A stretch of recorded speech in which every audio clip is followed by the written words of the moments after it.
नमस्कार दोस्तों, स्वागत है आप सभी का शर्मा अकेडमी यूट्यूब चैनल में। आज हम RARO की श्रृंखला के अंतर्गत GS बोर्ड कोचिंग संस्थान जो कि दिल्ली में स्थित है के द्वारा ROARO 2023 प्रारंभिक परीक्षा के लिए कराई जा रही टेस्ट सीरीज को सॉल्व करेंगे।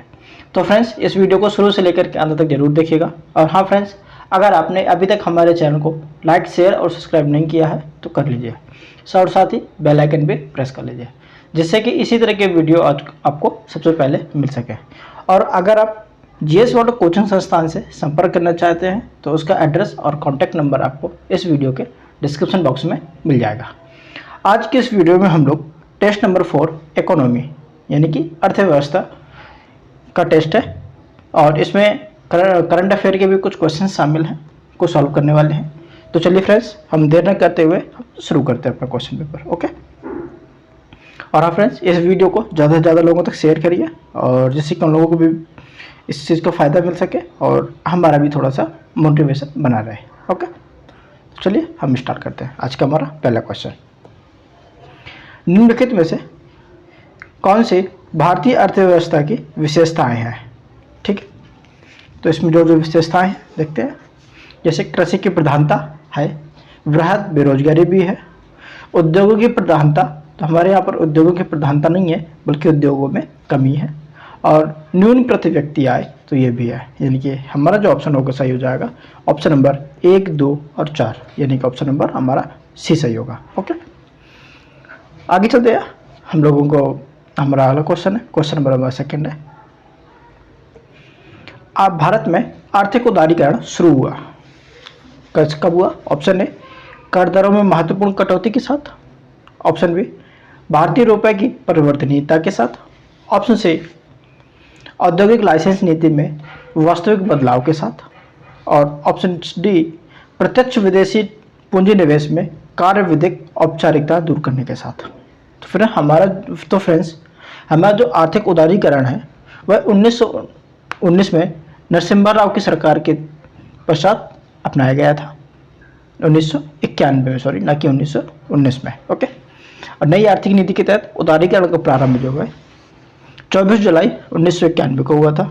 ओके, तो और इसी के साथ ही हमने अपनी औद्योगिक नीति घोषित की थी। और यानी कि हमारा जो इसमें आर्थिक उदारीकरण शुरू हुआ था तो औद्योगिक लाइसेंस नीति में वास्तविक बदलाव के साथ शुरू हुआ था, यानी ऑप्शन नंबर सी सही हो जाएगा। ओके, आगे चलते हैं। क्वेश्चन नंबर हमारा 3 है।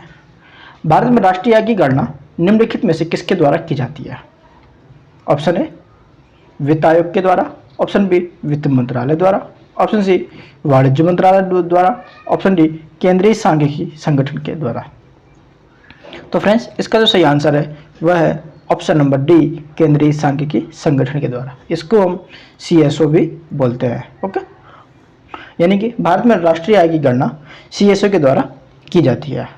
ओके, और CSO का गठन जो है 2 मई 1951 को किया गया था, और वर्तमान में CSO और NSSO को मिलाकर राष्ट्रीय सांख्यिकी कार्यालय यानी NSO का गठन किया गया है। ओके, आगे चलते हैं अपने क्वेश्चन नंबर 4 की तरफ। यानी चौथा नंबर क्वेश्चन है हमारा कि निम्न में से कौन सा आर्थिक वृद्धि का परिचालक है?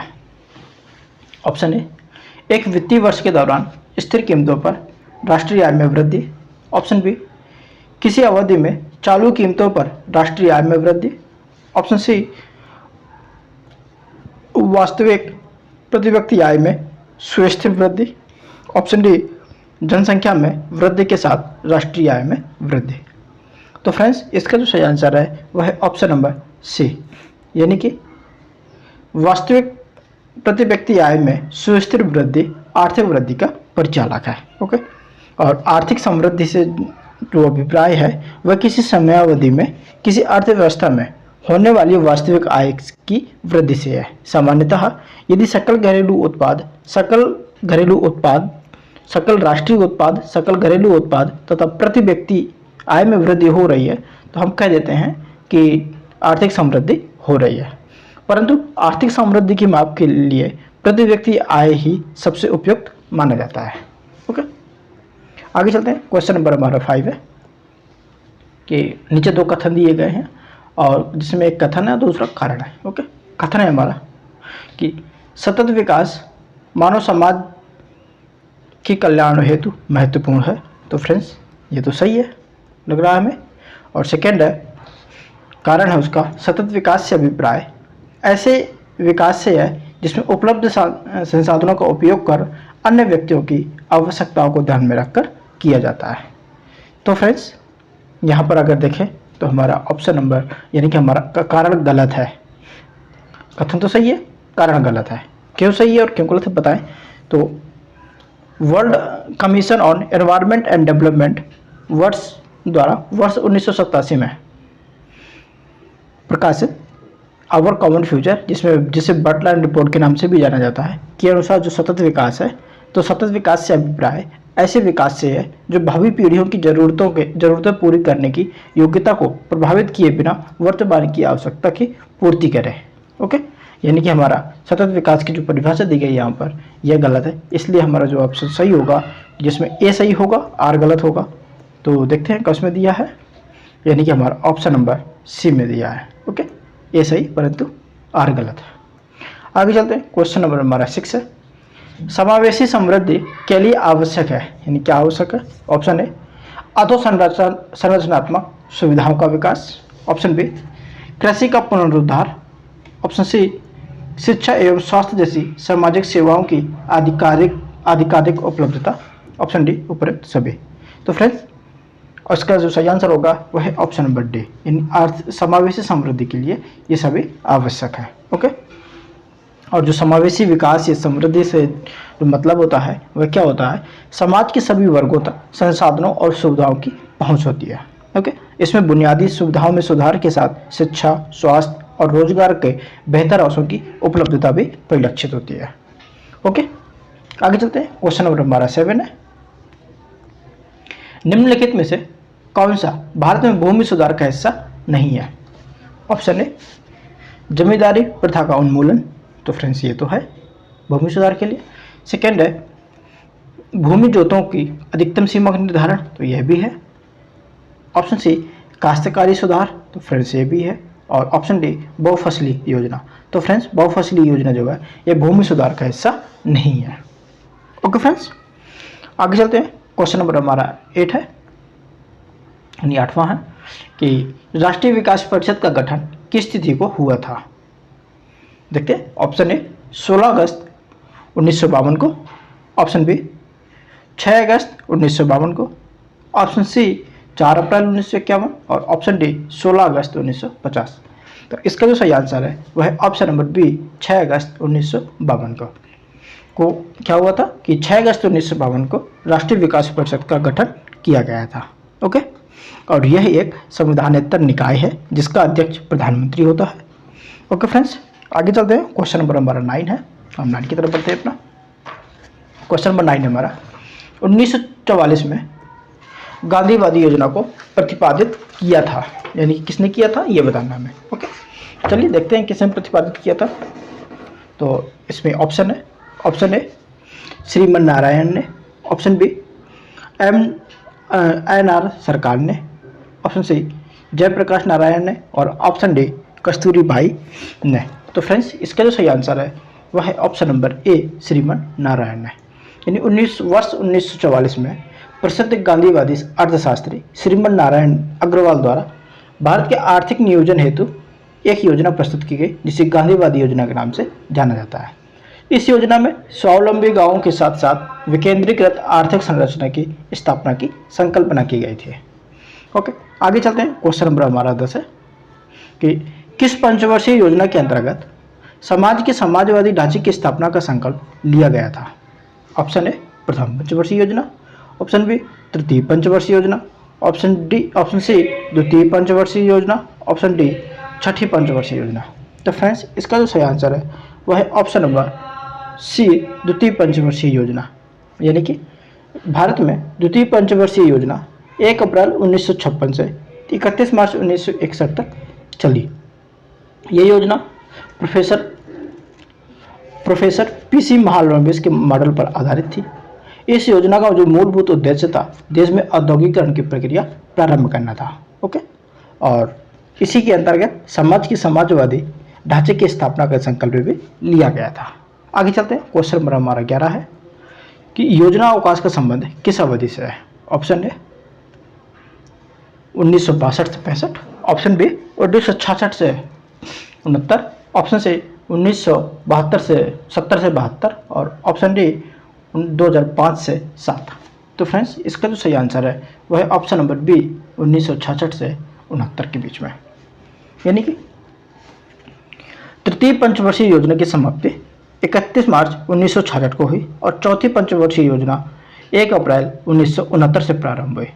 इस अवधि, ये जो बीच का टाइम हुआ यानी अप्रैल 1966 से 31 मार्च 1969 तक का यानी 3 साल का कोई भी पंचवर्षीय योजना अस्तित्व में नहीं रही और इसी को हम लोग योजना अवकाश के नाम से भी जानते हैं।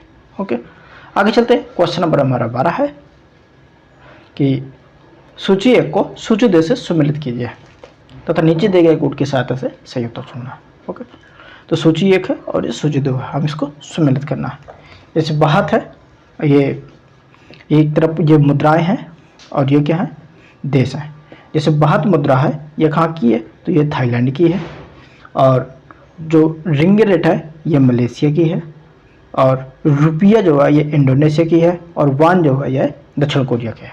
तो फ्रेंड्स हमारा जो मैच द कॉलम में सही बनेगा आंसर वह होगा ए का 2, यानी ए का 2 बी में नहीं है और ए में भी नहीं है। ए का 2 बी का 3, ए का 2 बी का 3 दोनों में है और सी का 4 यानी हमारा ऑप्शन नंबर सी सही हो जाएगा। ओके, आगे चलते हैं, क्वेश्चन नंबर हमारा 13 है। निम्नलिखित घटनाओं पर ध्यान दें तथा इन्हें क्रम अनुसार व्यवस्थित करें।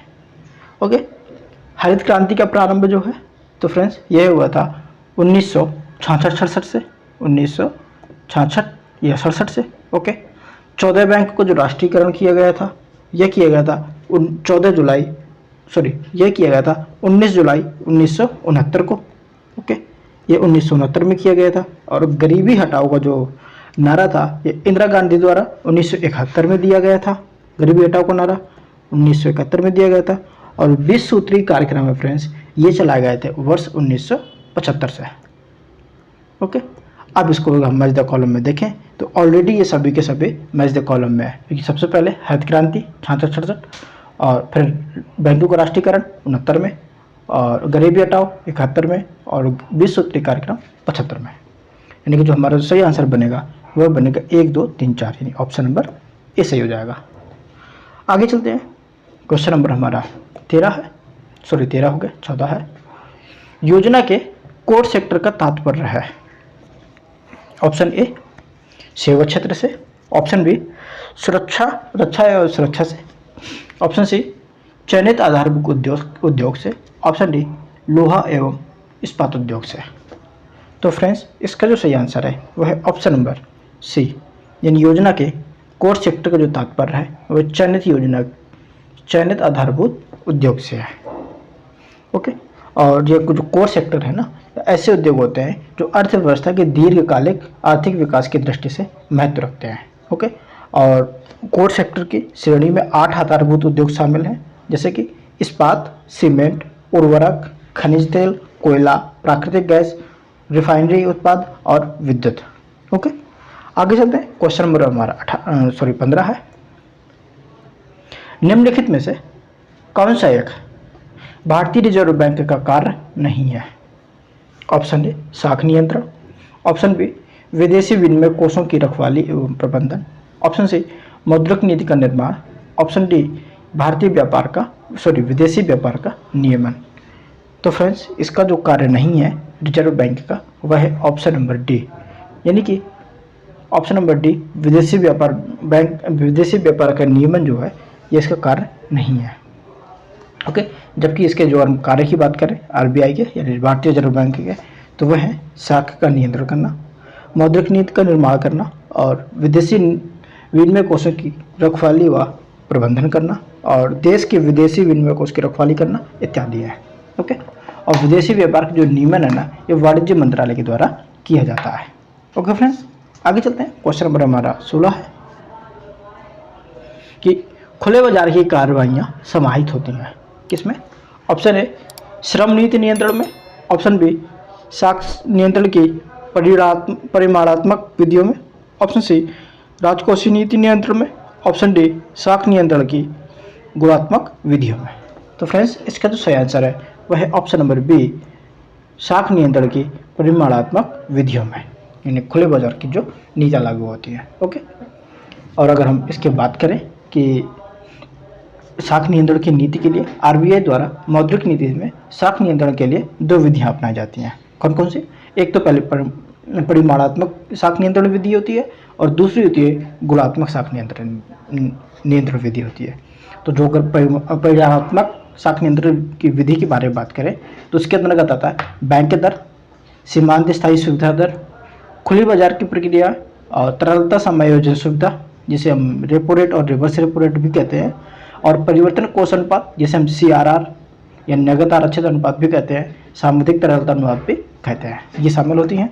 और जबकि हमारी गुणात्मक शाख नियंत्रण नीति के तहत मार्जिन निर्धारित करना, नैतिक दबाव, शाख राशनिंग और उपभोक्ता उधार का नियमन, शाख स्वीकृतिकरण की योजना भी शामिल होती है। आगे चलते हैं, क्वेश्चन नंबर 17 है हमारा कि जब कोई देश अपनी मुद्रा का अवमूल्यन करता है तो इसका प्रभाव होता है कि क्या होता है? ऑप्शन ए, आयात महंगे हो जाते हैं एवं निर्यात सस्ते हो जाते हैं। ऑप्शन बी, निर्यात महंगे हो जाते हैं एवं आयात सस्ते हो जाते हैं। ऑप्शन सी, आयात और निर्यात दोनों सस्ते हो जाते हैं। ऑप्शन डी, आयात और निर्यात दोनों महंगे हो जाते हैं। तो फ्रेंड्स, तो इसका जो सही आंसर होगा वह होगा ऑप्शन नंबर ए, यानी कि जब कोई देश अपनी मुद्रा का अवमूल्यन करता है तो इसका प्रभाव होता है कि आयात महंगे हो जाते हैं और जबकि निर्यात सस्ते हो जाते हैं। ओके फ्रेंड्स, आगे चलते हैं, क्वेश्चन नंबर हमारा 18 है। यदि कोई व्यक्ति वर्ष के आधे से अधिक दिनों तक रोजगार प्राप्त नहीं कर पाता है तो उसे क्या कहते हैं? ऑप्शन ए, दैनिक स्थिति का बेरोजगार। ऑप्शन बी, साप्ताहिक स्थिति का बेरोजगार। ऑप्शन सी, सामान्य स्थिति का बेरोजगार। ऑप्शन डी, उपर्युक्त में से कोई नहीं। तो फ्रेंड्स, इसका जो सही आंसर है वह है ऑप्शन नंबर सी, यानी कि यदि कोई व्यक्ति वर्ष के आधे से अधिक दिनों तक रोजगार प्राप्त नहीं कर पाता है तो उसे सामान्य स्थिति का बेरोजगार कहते हैं। ओके फ्रेंड्स, और अगर हम बात करें कि भारत में बेरोजगारी मापन की 3 विधियां प्रचलन में है, कौन कौन सी? सामान्य स्थिति, साप्ताहिक स्थिति और चालू दैनिक स्थिति। तो अगर जो सामान्य स्थिति में है तो वह वर्ष में आधे से अधिक दिनों तक रोजगार न पाने वाले व्यक्ति को काउंट करते हैं, और चालू साप्ताहिक विधि जो होती है उसके तहत होता है कि यदि कोई व्यक्ति सप्ताह में 1 घंटे का भी रोजगार नहीं पाता है तो वह चालू साप्ताहिक स्तर का बेरोजगार है।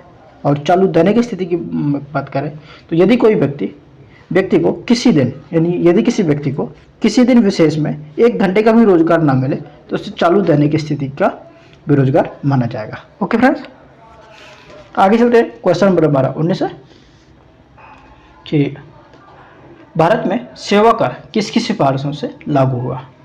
ऑप्शन ए, केलकर समिति से। ऑप्शन बी, यशवंत सिन्हा समिति। ऑप्शन सी, राजा जे चलैया समिति की सिफारिशों पर। और ऑप्शन डी, इनमें से कोई नहीं। तो फ्रेंड्स, इसका जो सही आंसर है वह है ऑप्शन नंबर सी, राजा जे चलैया समिति की सिफारिशों पर भारत में सेवा कर लागू किया गया।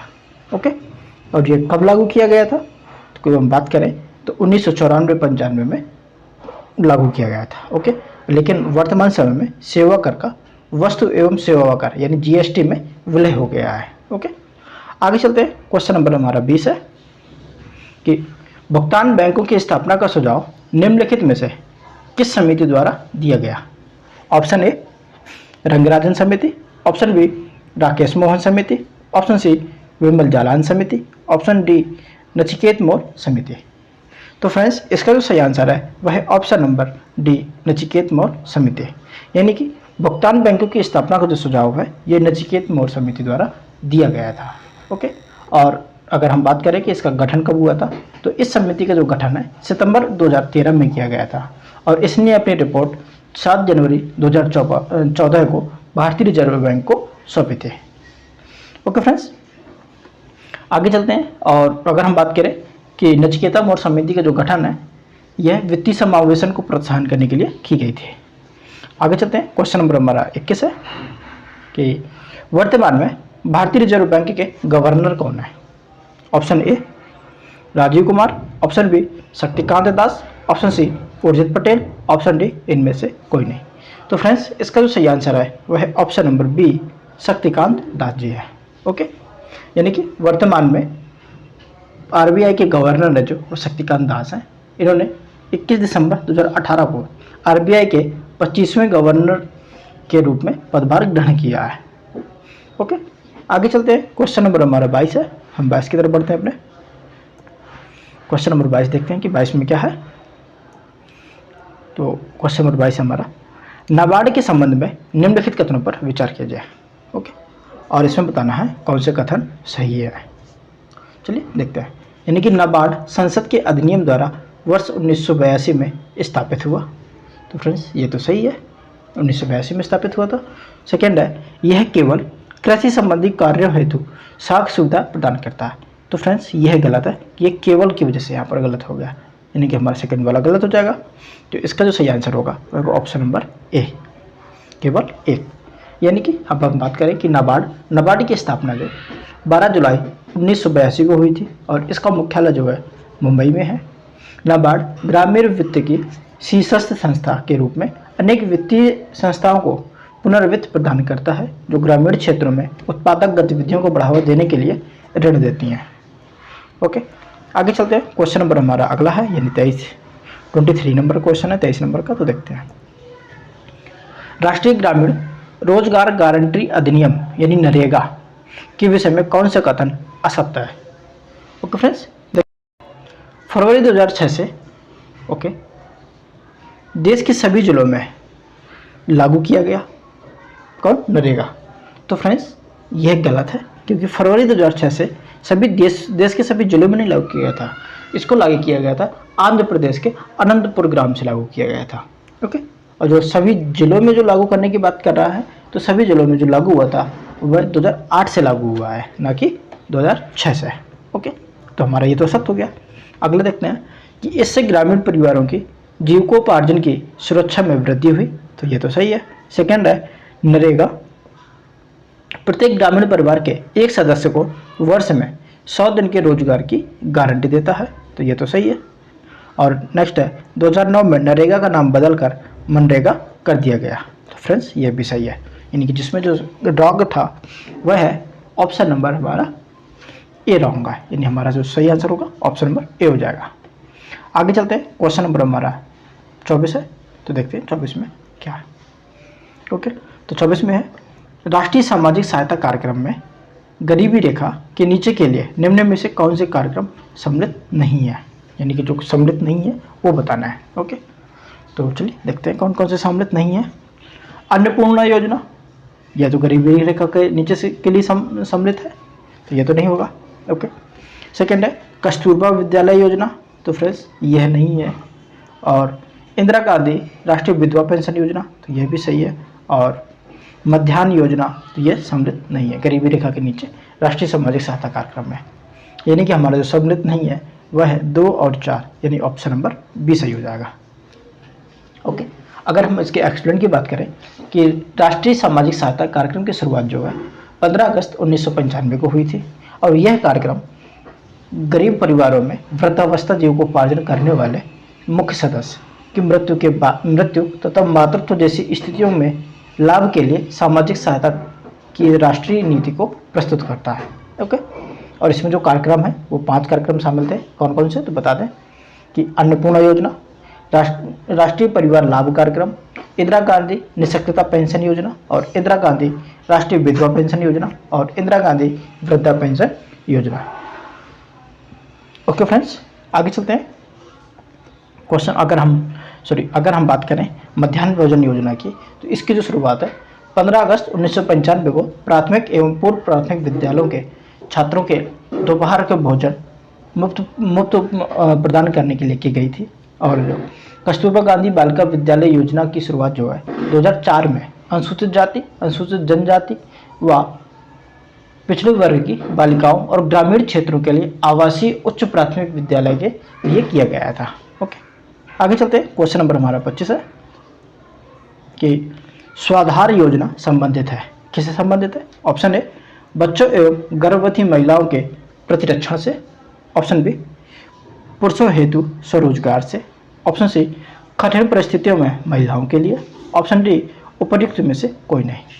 तो फ्रेंड्स इसका जो सही आंसर है वह है ऑप्शन नंबर सी, यानी कठिन परिस्थितियों में सुधार में महिलाओं के लिए ये सुधार योजना जो संबंधित है वह भारत सरकार के महिला एवं बाल विकास मंत्रालय द्वारा विषम परिस्थितियों में रह रही महिलाओं के लाभार्थ प्रायोजित योजना है और जिसका प्रारंभ है जो वह 2001 या 2 में किया गया था।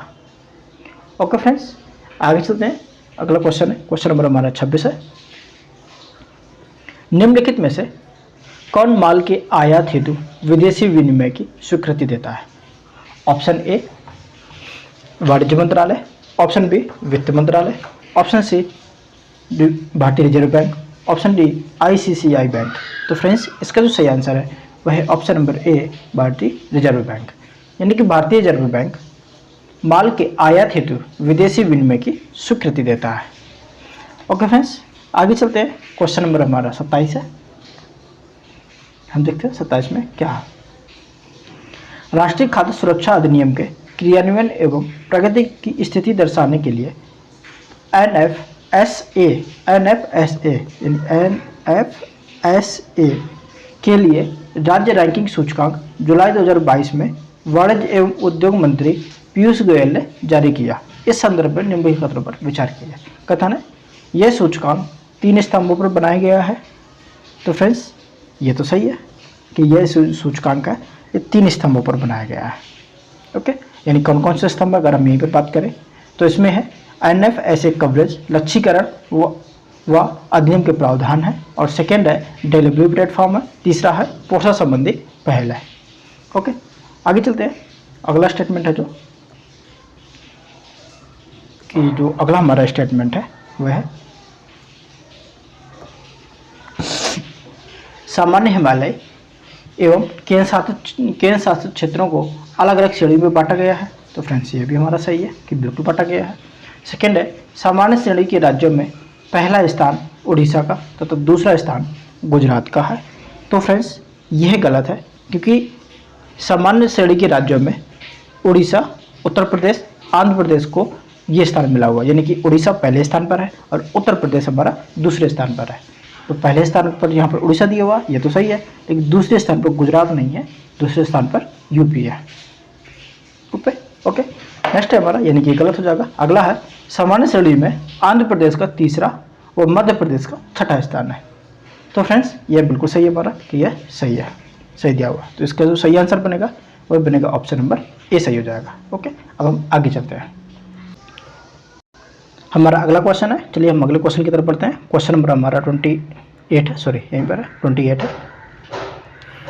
विभिन्न देशों में FDI के अंतर प्रवाह एवं बाहर प्रवाह के आंकड़े प्रतिवर्ष जारी किए जाते हैं। किसके द्वारा? ऑप्शन ए विश्व बैंक के द्वारा, ऑप्शन बी MFI के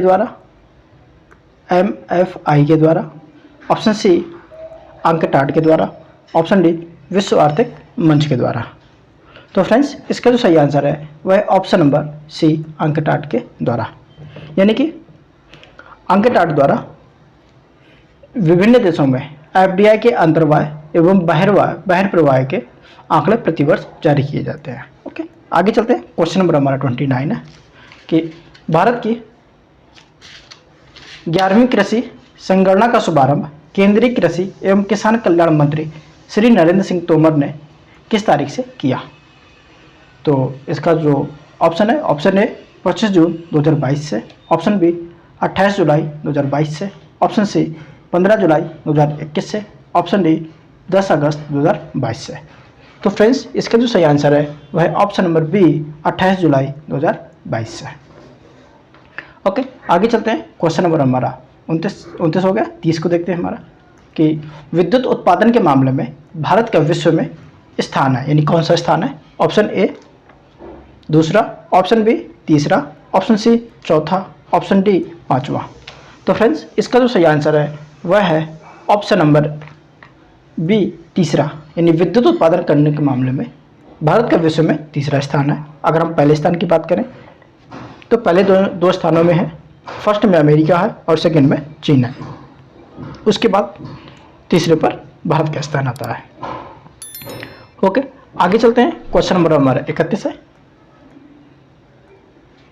वर्ष 2022-23 के खरीफ उपजों के लिए न्यूनतम समर्थन मूल्य की घोषणा में धान के समर्थन मूल्य में कितने रुपए की वृद्धि की गई है? ऑप्शन ए 100 रुपये, ऑप्शन बी 150 रुपये, ऑप्शन सी 50 रुपये, ऑप्शन डी 200 रुपये। तो फ्रेंड्स इसका जो सही आंसर है वह है ऑप्शन नंबर ए 100 रुपये। यानी कि 2022-23 की खरीफ उपजों के लिए न्यूनतम समर्थन मूल्य की घोषणा में धान के समर्थन मूल्य में 100 रुपये की वृद्धि की गई है। ओके, यानी कि अब जो धान के जो समर्थन मूल्य है वह है कितना, 240 रुपये प्रति कुंटल और सामान्य श्रेणी के धान के लिए, और ए ग्रेड के धान के लिए जो समर्थन मूल्य है वह है 2060 रुपये। ओके, आगे चलते हैं। क्वेश्चन नंबर हमारा 32 है। मार्च 2022 के अंत में मोबाइल फोन सेवा बाजार में विभिन्न कंपनियों के हिस्सेदारी का आरोही क्रम बताना, यानी घटते से बढ़ते हुए क्रम। Option A Vodafone, Idea, BSNL, Airtel, Reliance Jio. Option B BSNL, Voda, Idea, Airtel, Reliance Jio. Option C BSNL, Airtel, Vodafone, Reliance Jio. Option D Reliance Jio, Airtel, Vodafone, Idea, BSNL. तो फ्रेंड्स इसका जो सही आंसर है वह होगा ऑप्शन नंबर बी, यानी कि मार्च 2022 के अंत में मोबाइल फ़ोन सेवा बाजार में विभिन्न कंपनियों को जो हिस्सेदारी का आरोही क्रम है, यानी बढ़ता हुआ क्रम है, सबसे छोटा है कम है बीएसएनएल का, फिर वोडाफोन, फिर आइडिया, फिर एयरटेल और सबसे अधिक है रिलायंस जियो का। ओके फ्रेंड्स, आगे चलते हैं। क्वेश्चन नंबर हमारा 33 है।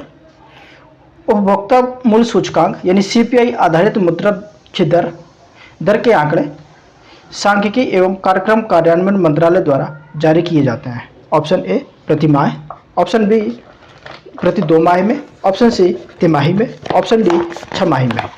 तो फ्रेंड्स इसका जो सही आंसर है वह है ऑप्शन नंबर ए प्रति माह, यानी कि उपभोक्ता मूल्य सूचकांक आधारित मुद्रास्फीति की दर आंकड़े सांख्यिकी एवं कार्यक्रम कार्यान्वयन मंत्रालय द्वारा प्रति माह आंकड़े जारी किए जाते हैं।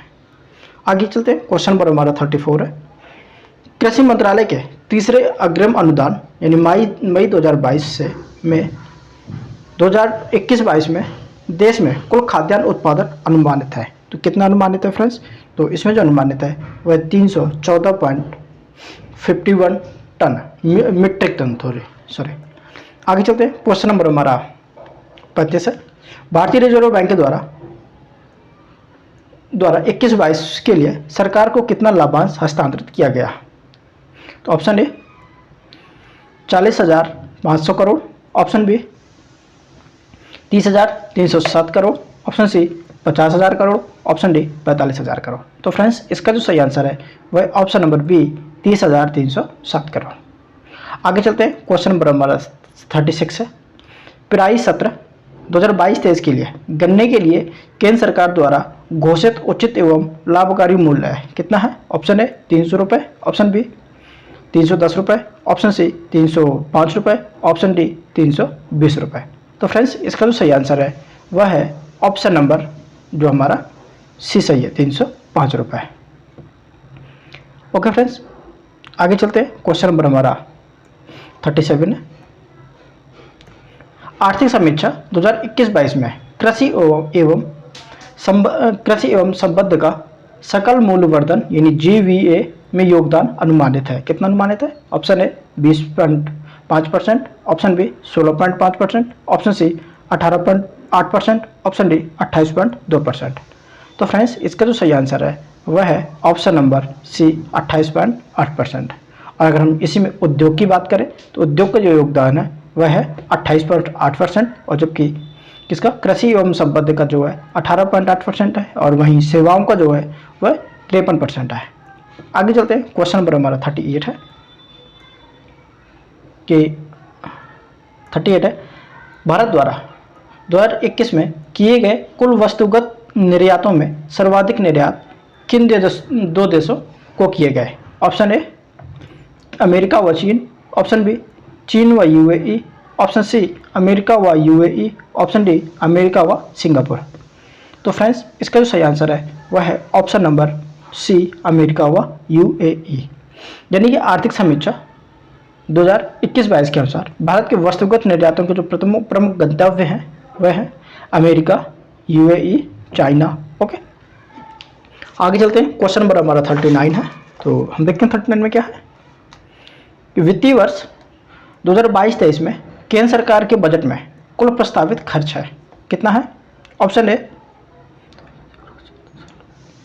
39,70,500 crore, option B 39,44,909 crore, option B 37,75,320 crore, option D 38,50,305 crore. तो फ्रेंड्स इसका जो सही आंसर है वह है ऑप्शन नंबर बी, यानी कि वित्तीय वर्ष 2022-23 के में केंद्र सरकार के बजट में जो कुल प्रस्तावित खर्च है वह है 39,44,909 करोड़।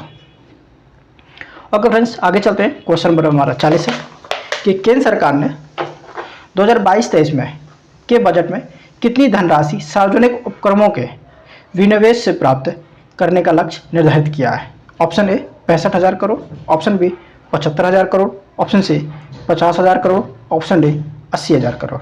तो फ्रेंड्स इसका जो सही आंसर है वह है ऑप्शन नंबर ए 65,65,000 करोड़। आगे चलते हैं। क्वेश्चन नंबर हमारा 41 है। वर्ष 2022-23 में राजकोषीय घाटा जीडीपी का कितने प्रतिशत अनुमानित है?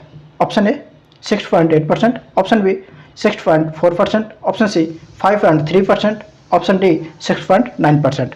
तो फ्रेंड्स इसका जो सही आंसर है वह है ऑप्शन नंबर बी 6.4%, यानी कि 2022-23 में राजकोषीय घाटा जो है वो जीडीपी का 6.4% अनुमानित है।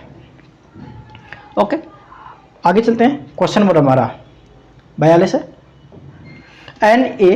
NAFED नाफेड जिसे बोलते हैं, यानी कि NAFED नाफेड संबंधित है, किससे संबंधित है? ऑप्शन ए बीमा से, ऑप्शन सी कृषि विपणन से, ऑप्शन सी पशुपालन से, ऑप्शन डी ईंधन की बचत से। तो फ्रेंड्स इसका जो सही आंसर है वह है ऑप्शन नंबर बी कृषि विपणन से, यानी नाफेड जो है वह कृषि विपणन से संबंधित है। और इसका अगर फुल फॉर्म देखें तो national agriculture cooperative marketing federation of India है, और इसकी स्थापना जो है 2 अक्टूबर 1958 को की गई थी। और यह राष्ट्रीय स्तर पर शीर्ष सहकारी संगठन है जिसका प्रमुख कार्य है चुनी हुई कृषि वस्तुओं का प्रबंधन, वितरण, निर्यात तथा आयात करना। आगे चलते हैं। क्वेश्चन नंबर 43 है।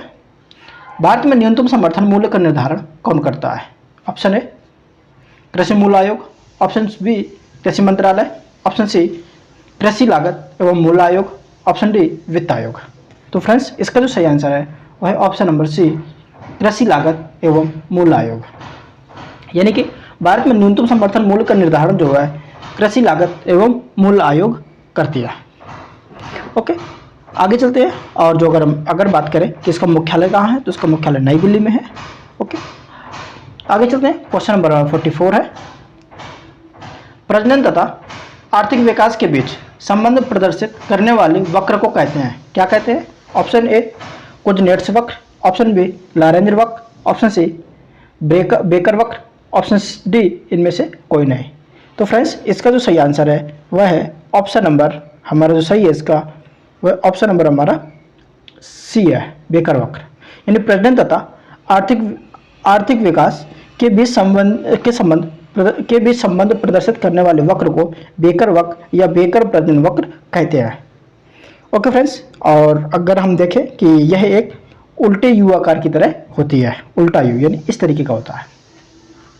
आगे चलते हैं। क्वेश्चन नंबर 45 है, यानी 45 नंबर का है। भारत में सिक्के जारी करने के लिए कौन अधिकृत है? ऑप्शन ए वित्त मंत्रालय, option B State Bank of India, option C RBI, option D राष्ट्रीय स्टॉक बाजार। तो फ्रेंड्स इसका जो सही आंसर है वह है ऑप्शन नंबर सी RBI, यानी कि भारत में सिक्के ढालने का एकमात्र अधिकार भारत सरकार को है। ओके, सिक्के निर्माण का दायित्व सिक्का निर्माण अधिनियम 2011 के तहत भारत सरकार का है। ओके, और भारतीय रिजर्व बैंक अधिनियम के अनुसार परिचालन के लिए सिक्के भारतीय रिजर्व बैंक के माध्यम से ही जारी किए जाते हैं। ओके, आगे चलते हैं। क्वेश्चन नंबर हमारा 46 है कि बिटकॉइन को राष्ट्रीय मुद्रा के रूप में अपनाने वाला विश्व का पहला देश कौन है? Option A Ecuador, option B Mauritius, option C Singapore, option D El Salvador. तो फ्रेंड्स इसका जो सही आंसर है वह option number D El Salvador, यानी बिटकॉइन को राष्ट्रीय मुद्रा के रूप में अपनाने वाला विश्व का पहला देश जो है वह कौन है? वह अल सल्वाडोर है। ओके, आगे चलते हैं। क्वेश्चन नंबर हमारा 47 है। प्रधानमंत्री पोषण योजना किस पूर्ववर्ती योजना को विस्थापित करती है? Option A mid day meal, option B मातृत्व सहायता कार्यक्रम, ऑप्शन सी स्वाधार योजना, ऑप्शन डी इनमें से कोई नहीं।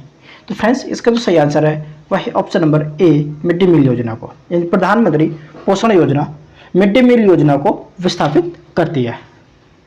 ओके फ्रेंड्स, आगे चलते हैं। क्वेश्चन नंबर हमारा 48 है, यानी कि इसका नाम बदल करके ये कर दिया गया है, इसमें कोई अंतर नहीं है, मिड डे मील योजना का ही नाम परिवर्तित करके प्रधानमंत्री पोषण योजना कर दिया गया है। ओके, आगे चलते हैं। क्वेश्चन नंबर हमारा 48 है। नीति आयोग द्वारा नवंबर 2021 में जारी बहुआयामी निर्धनता सूचकांक में उत्तर प्रदेश का स्थान है। तो ऑप्शन ए दूसरा, ऑप्शन बी तीसरा, ऑप्शन सी चौथा, ऑप्शन डी पांचवा। तो फ्रेंड्स, इसका जो सही आंसर है वह है ऑप्शन नंबर बी तीसरा स्थान है उत्तर प्रदेश का। अगर हम देखें कि नीति आयोग द्वारा नवंबर 2021 में जारी बहुआयामी निर्धनता सूचकांक में उत्तर प्रदेश का तीसरा स्थान है। अगर हम यहीं पर पहले स्थान पर बात करें तो उत्तर प्रदेश का जो पहला स्थान, जो जिसका पहला स्थान है इसमें, वह बिहार का है और दूसरे स्थान पर झारखंड का है। ओके फ्रेंड्स, और देखें कि सबसे कम जहाँ पर गरीबी, ये जो सूचकांक है बहुआयामी गरीब निर्धनता सूचकांक है वाला जो राज्य है, सबसे कम वाला राज्य है वह केरला है। ओके, आगे चलते हैं। क्वेश्चन नंबर 49 है कि 2023 को ज्वार बाजरा का अंतर्राष्ट्रीय वर्ष घोषित किया है किसने? ऑप्शन ए यूएनओ ने, ऑप्शन बी एएफओ ने, ऑप्शन सी आईएलओ ने, ऑप्शन डी यूनेप ने। तो फ्रेंड्स, इसका जो सही आंसर है वह है ऑप्शन नंबर बी एफएओ ने, यानी कि 2023 को ज्वार बाजरा का अंतर्राष्ट्रीय वर्ष जो खाद्य एवं कृषि संगठन एफएओ द्वारा घोषित किया गया है। ओके, आगे चलते हैं। क्वेश्चन नंबर हमारा 50 है, यानी 50 नंबर का क्वेश्चन है। हम 50 नंबर की तरफ पढ़ते हैं कि निम्नलिखित पर विचार कीजिए और उपयुक्त योजनाओं के प्रारंभ होने का सही क्रम बताना है। ओके, तो इसके लिए हमें पता होना चाहिए कि कौन सी योजना कब शुरू हुई थी और किससे संबंधित है। ओके, तो चलिए हम देखते हैं। जैसे हमारा सबसे पहली योजना है अगर हम देखें जल जीवन मिशन है जो। सो फ्रेंड्स, जो जल जीवन मिशन की शुरुआत जो है 15 अगस्त 2019 को की गई, 15 अगस्त 2019 में हुई थी। और इस मिशन का जो उद्देश्य था वर्ष 2024 तक सभी ग्रामीण घरों में पाइपलाइन जलापूर्ति यानी हर घर जल सुनिश्चित करना है। ओके, नेक्स्ट है हमारा सौभाग्य योजना। तो फ्रेंड्स, सौभाग्य योजना इसी को हम बोलते हैं प्रधानमंत्री बिजली हर घर योजना है, प्रधानमंत्री सहज बिजली हर घर योजना भी इसी को बोलते हैं। इसका जो शुभारंभ है इसको पंडित दीनदयाल उपाध्याय की जयंती पर प्रधानमंत्री द्वारा 25 सितंबर 2017 को किया गया, यानी ये जो स्टार्ट हुई थी 2017 को हुई थी। ओके, नेक्स्ट है हमारा प्रधानमंत्री फसल बीमा योजना।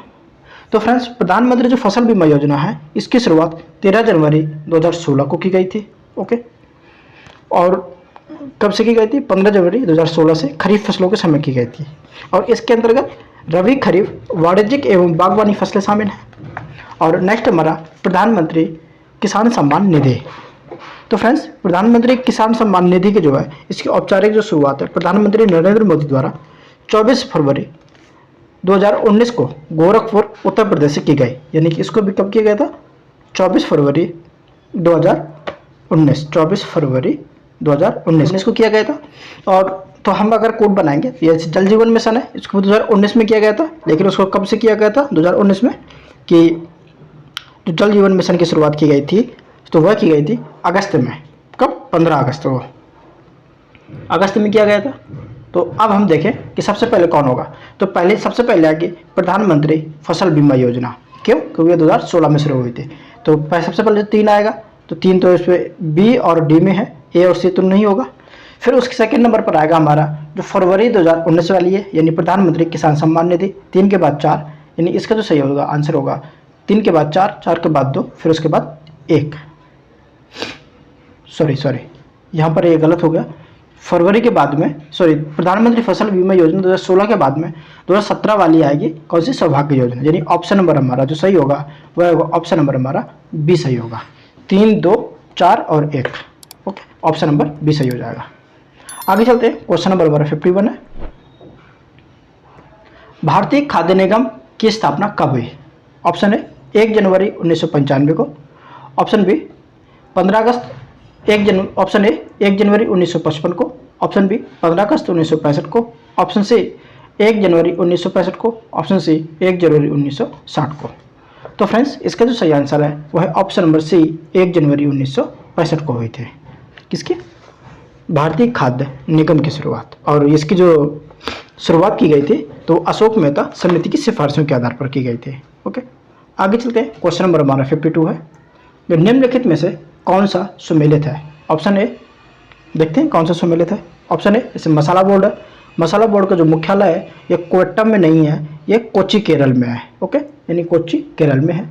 और रबोट बोर्ड का जो मुख्यालय है वह कोट्टम में है, ये उल्टा दिया हुआ है। तीसरा है हमारा राष्ट्रीय मत्स्य विकास बोर्ड, ये हैदराबाद में ही है। ओके, जो तंबाकू बोर्ड है गुंटूर में है, लेकिन तेलंगाना वाले में नहीं, ये आंध्र प्रदेश वाले में है, गुंटूर में। ओके फ्रेंड्स, तो यानी कि हमारा जो सही सुमेलित है वह है ऑप्शन नंबर हमारा सी। आगे चलते हैं, क्वेश्चन नंबर हमारा 53 है। किसानों की सहायता हेतु किसान कॉल सेंटर यानी KCC योजना का कब आरंभ की गई? ऑप्शन ए जनवरी 2004 से, ऑप्शन बी अगस्त 2010 से, ऑप्शन सी मार्च 2000 से, ऑप्शन डी अप्रैल 2005 से। तो फ्रेंड्स इसका जो सही आंसर है वह है ऑप्शन नंबर ए जनवरी 2004 से। ओके, यानी कि किसान कॉल सेंटर 21 जनवरी 2004 से देश के लगभग सभी जिलों में, सभी राज्यों में लागू है। ओके, आगे चलते हैं, क्वेश्चन नंबर हमारा 54 है। अक्टूबर 2021 में सार्वजनिक क्षेत्र की किस कंपनी को महारत्न कंपनी का दर्जा मिला? Option A Bharat electronic limited, option B Rashtriya Ispat Nigam limited, option C power finance corporation, option D national aluminium company. तो फ्रेंड्स इसका जो सही आंसर है वह option number C power finance corporation को अक्टूबर 2021 में महारत्न कंपनी का दर्जा दिया गया। ओके, यानी कि अब हमारे देश में महारत्न कंपनियों की जो कुल संख्या है अब 11 हो गई है, और नवरत्न जो कंपनियां हैं वह 14 से घट करके 13 हो गई हैं। ओके, अब हम आगे चलते हैं, क्वेश्चन नंबर हमारा 55 है। मई 2022 में पेश किए गए उत्तर प्रदेश सरकार के बजट का आकार है, यानी उत्तर प्रदेश का जो सरकार का बजट था वह कितना था? तो फ्रेंड्स ये 2022 का था, इसलिए हम इसको ज़्यादा डिस्कस नहीं करेंगे। जो अभी 2023 का करंट अफेयर होगा हम उस पर ज़्यादा से ज़्यादा फोकस करेंगे।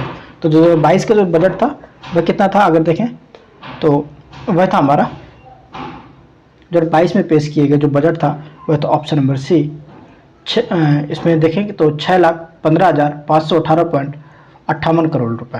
ओके, आगे चलते हैं, क्वेश्चन नंबर हमारा 56 है।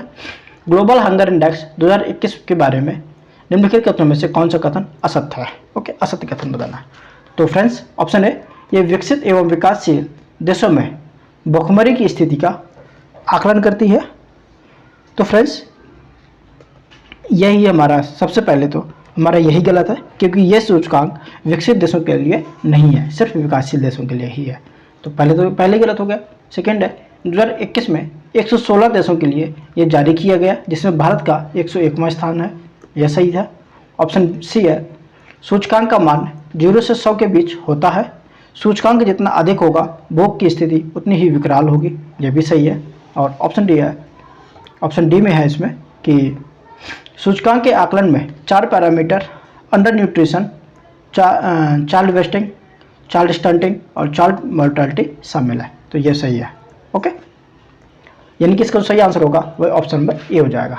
आगे चलते हैं, क्वेश्चन नंबर 57 है कि विश्व उपभोक्ता अधिकार दिवस मनाया जाता है कब? Option A 15 March, option B 8 March, option C 27 सितंबर, ऑप्शन डी 22 अप्रैल। तो फ्रेंड्स इसका जो सही आंसर है वह ऑप्शन नंबर ए 15 मार्च को। ओके, नेक्स्ट चलते हैं, क्वेश्चन नंबर 28 है। विशेष आर्थिक क्षेत्र यानी SEZ अधिनियम प्रभावी हुआ कब से? ऑप्शन ए 2004 में, ऑप्शन बी 2008 में, ऑप्शन सी 2003 में, ऑप्शन डी 2006 में।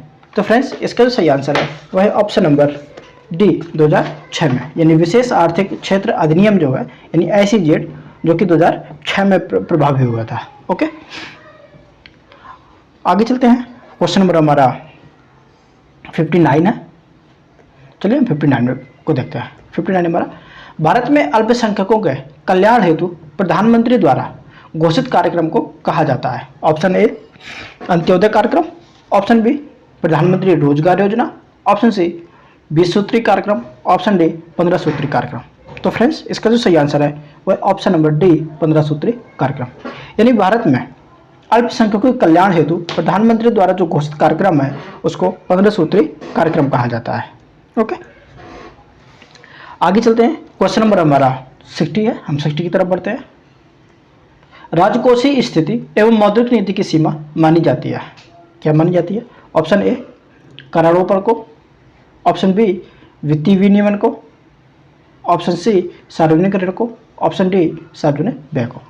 तो फ्रेंड्स इसका जो सही आंसर है वह है ऑप्शन नंबर बी घाटा वित्तीयन को, यानी मौद्रिक स्थिति एवं मौद्रिक नीति की सीमा घाटा वित्तीयन को माना जाता है। ओके, आगे चलते हैं हम लोग। क्वेश्चन नंबर हमारा 61 है, कि नेक्स्ट हमारा 61 नंबर का क्वेश्चन है, देखते हैं। राजस्व व्यय ऐसे व्यय होते हैं जिससे अर्थव्यवस्था में, इससे बताना है कौन सा सही है। ठीक है, देखते हैं। किसी भी संपत्ति या पूंजी का निर्माण का सृजन नहीं होता, यानी पूंजी के निर्माण का सृजन नहीं होता है, यह तो सही है राजस्व व्यय का।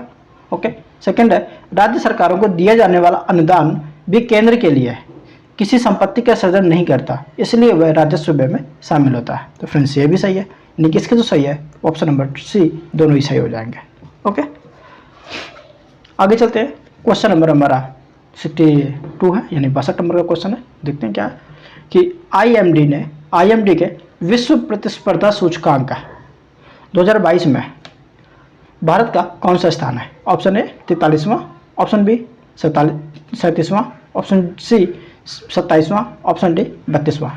तो फ्रेंड्स इसका जो सही आंसर है वह है ऑप्शन नंबर बी 37वां स्थान है। ओके, आगे चलते हैं। क्वेश्चन नंबर हमारा 63 है कि विश्व व्यापार संगठन का 12वां मंत्री स्तरीय सम्मेलन जून 2022 में किस जगह संपन्न हुआ? ऑप्शन ए पेरिस में, ऑप्शन बी दावोस में, ऑप्शन सी जिनेवा में, ऑप्शन डी न्यूयॉर्क में। तो फ्रेंड्स इसका जो सही आंसर है वह है ऑप्शन नंबर हमारा सी सही है, जिनेवा में, यानी विश्व व्यापार संगठन का 12वां मंत्री स्तरीय जो सम्मेलन है वो जून 2022 में जिनेवा में संपन्न हुआ था। ओके, आगे चलते हैं। क्वेश्चन नंबर हमारा 64 है कि भारत के किस देश के साथ द्विपक्षीय व्यापक आर्थिक भागीदारी समझौता यानी सेपा CEPA मई 2022 से प्रभावी हुआ? ऑप्शन ए यूरोपीय संघ, option B Japan, option C संयुक्त अरब अमीरात, ऑप्शन डी इजराइल। तो फ्रेंड्स इसका जो सही आंसर है वह ऑप्शन नंबर सी संयुक्त अरब अमीरात से। ओके, आगे चलते हैं। क्वेश्चन नंबर 65 है कि स्वावलंबन योजना निम्नलिखित में से किस उद्देश्य की पूर्ति करती है? ऑप्शन ए महिलाओं को प्रशिक्षण एवं कौशल प्रदान करना, ऑप्शन बी दिव्यांग व्यक्तियों को रोजगार देना, ऑप्शन सी ग्रामीण महिलाओं को रोजगार देना, ऑप्शन डी शहरी महिलाओं को रोजगार देना। तो फ्रेंड्स इसका जो सही आंसर है वह ऑप्शन नंबर ए महिलाओं को प्रशिक्षण एवं कौशल प्रदान करना, स्वावलंबन योजना का यही उद्देश्य है। ओके फ्रेंड्स, आगे चलते हैं। क्वेश्चन नंबर हमारा 66 है, इसमें बताना है कि सूची 1 को सूची 2 से सम्मिलित करना है। ओके, तो सूची 1 में वित्त आयोग और सूची 2 में उनके अध्यक्ष। ठीक है, हम देखते हैं कौन से वित्त आयोग के कौन से अध्यक्ष थे। चलिए मैच करवाते हैं। पहले वित्त आयोग के अध्यक्ष जो थे वह थे KC नियोगी जी।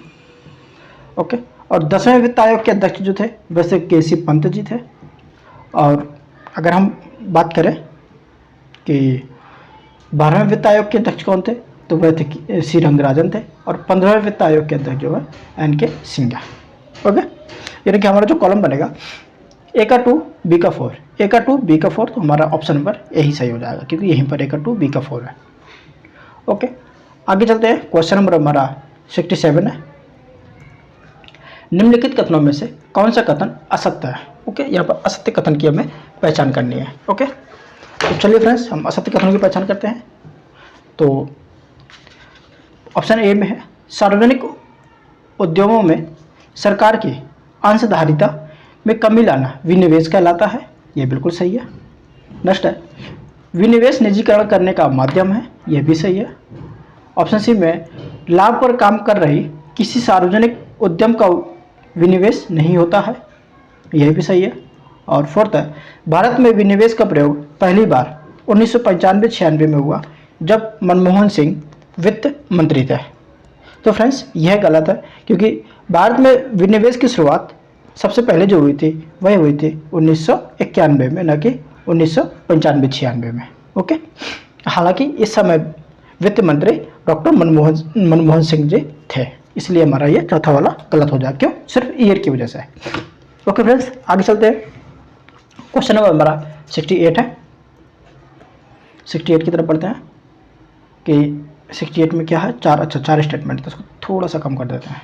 ठीक, इसमें बताना 17वीं भारत वन स्थिति रिपोर्ट 2021 के बारे में निम्नलिखित कथनों पर विचार करना है। ओके, और इसमें बताना कौन से असत्य हैं। सबसे पहले तो ये देखिए कि बताना क्या है कि जो सबसे असत्य है वो बताना है। चलिए देखते हैं। देश में कुल वन आवरण 71.33 मिलियन हेक्टेयर है, जो कुल देश के कुल भौगोलिक क्षेत्रफल का 21.71% है। तो फ्रेंड्स ये तो सही है। नेक्स्ट है देश में कुल वृक्षावरण 9.57 मिलियन हेक्टेयर है, जो देश के कुल भौगोलिक क्षेत्रफल का 2.9% है। ये भी सही है। और जो बोलता है तीसरा है हमारा भारत में सर्वाधिक मैंग्रोव आच्छादित 4 राज्य है, महाराष्ट्र, तमिलनाडु, पश्चिम बंगाल एवं केरला है। तो फ्रेंड्स यह गलत है, क्योंकि जो भारत में सर्वाधिक मैंग्रोव आच्छादित राज्य हैं वह है पश्चिम बंगाल, गुजरात, अंडमान निकोबार द्वीप समूह और आंध्र प्रदेश। और इसलिए हमारा तीसरा गलत है। चौथा है क्षेत्रफल की दृष्टि से सर्वाधिक मैंग्रोव वन वाला राज्य पश्चिम बंगाल है, यानी ऑप्शन नंबर हमारा ये स्टेटमेंट 4 भी सही है। तो हमारा जो बताना जो असत्य है, तो हमारा सिर्फ केवल 3 असत्य है, तो हमारा जो केवल जो 3 वाला ऑप्शन है यानी ऑप्शन नंबर ए सही हो जाएगा। आगे चलते हैं। क्वेश्चन नंबर हमारा 69 है। भारत में कौन सा क्षेत्र सबसे अधिक प्रत्यक्ष विदेशी निवेश यानी एफडीआई इक्विटी प्रवाह को आकर्षित करता है। ऑप्शन ए निर्माण क्षेत्र, ऑप्शन बी सेवा क्षेत्र, ऑप्शन सी कंप्यूटर सॉफ्टवेयर व हार्डवेयर, ऑप्शन डी ऑटोमोबाइल क्षेत्र। तो फ्रेंड्स इसका जो सही आंसर है option number C computer software and hardware sector Bharat में सबसे अधिक प्रत्यक्ष विदेशी निवेश यानी इक्विटी प्रवाह को आकर्षित करता है। और सेकेंड नंबर पर है हमारा सेवा क्षेत्र है, और तीसरे नंबर पर है ऑटोमोबाइल उद्योग। आगे चलते हैं। क्वेश्चन नंबर 70 है हमारा कि भारत में नगरीय क्षेत्रों में बीपीएल परिवारों की पहचान के लिए निम्नलिखित में से कौन सी समिति गठित की गई थी। ऑप्शन ए सक्सेना समिति, ऑप्शन बी लकड़वाला समिति, ऑप्शन सी तेंदुलकर समिति, ऑप्शन डी हाशिम समिति। तो फ्रेंड्स इसका जो सही आंसर है वह है ऑप्शन नंबर डी हाशिम समिति, यानी कि भारत में नगरीय क्षेत्रों में बीपीएल परिवारों की पहचान के लिए हाशिम समिति का गठन किया गया था। ओके, आगे चलते हैं। क्वेश्चन नंबर हमारा 71 है।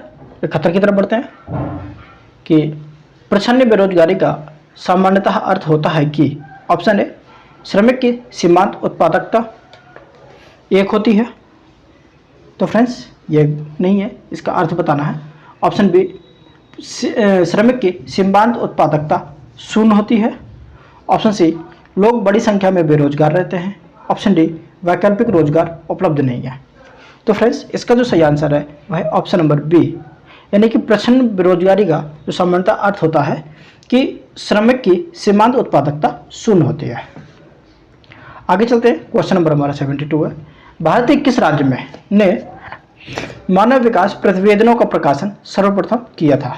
Option A Kerala, option B Karnataka, option C Madhya Pradesh, option D Himachal Pradesh.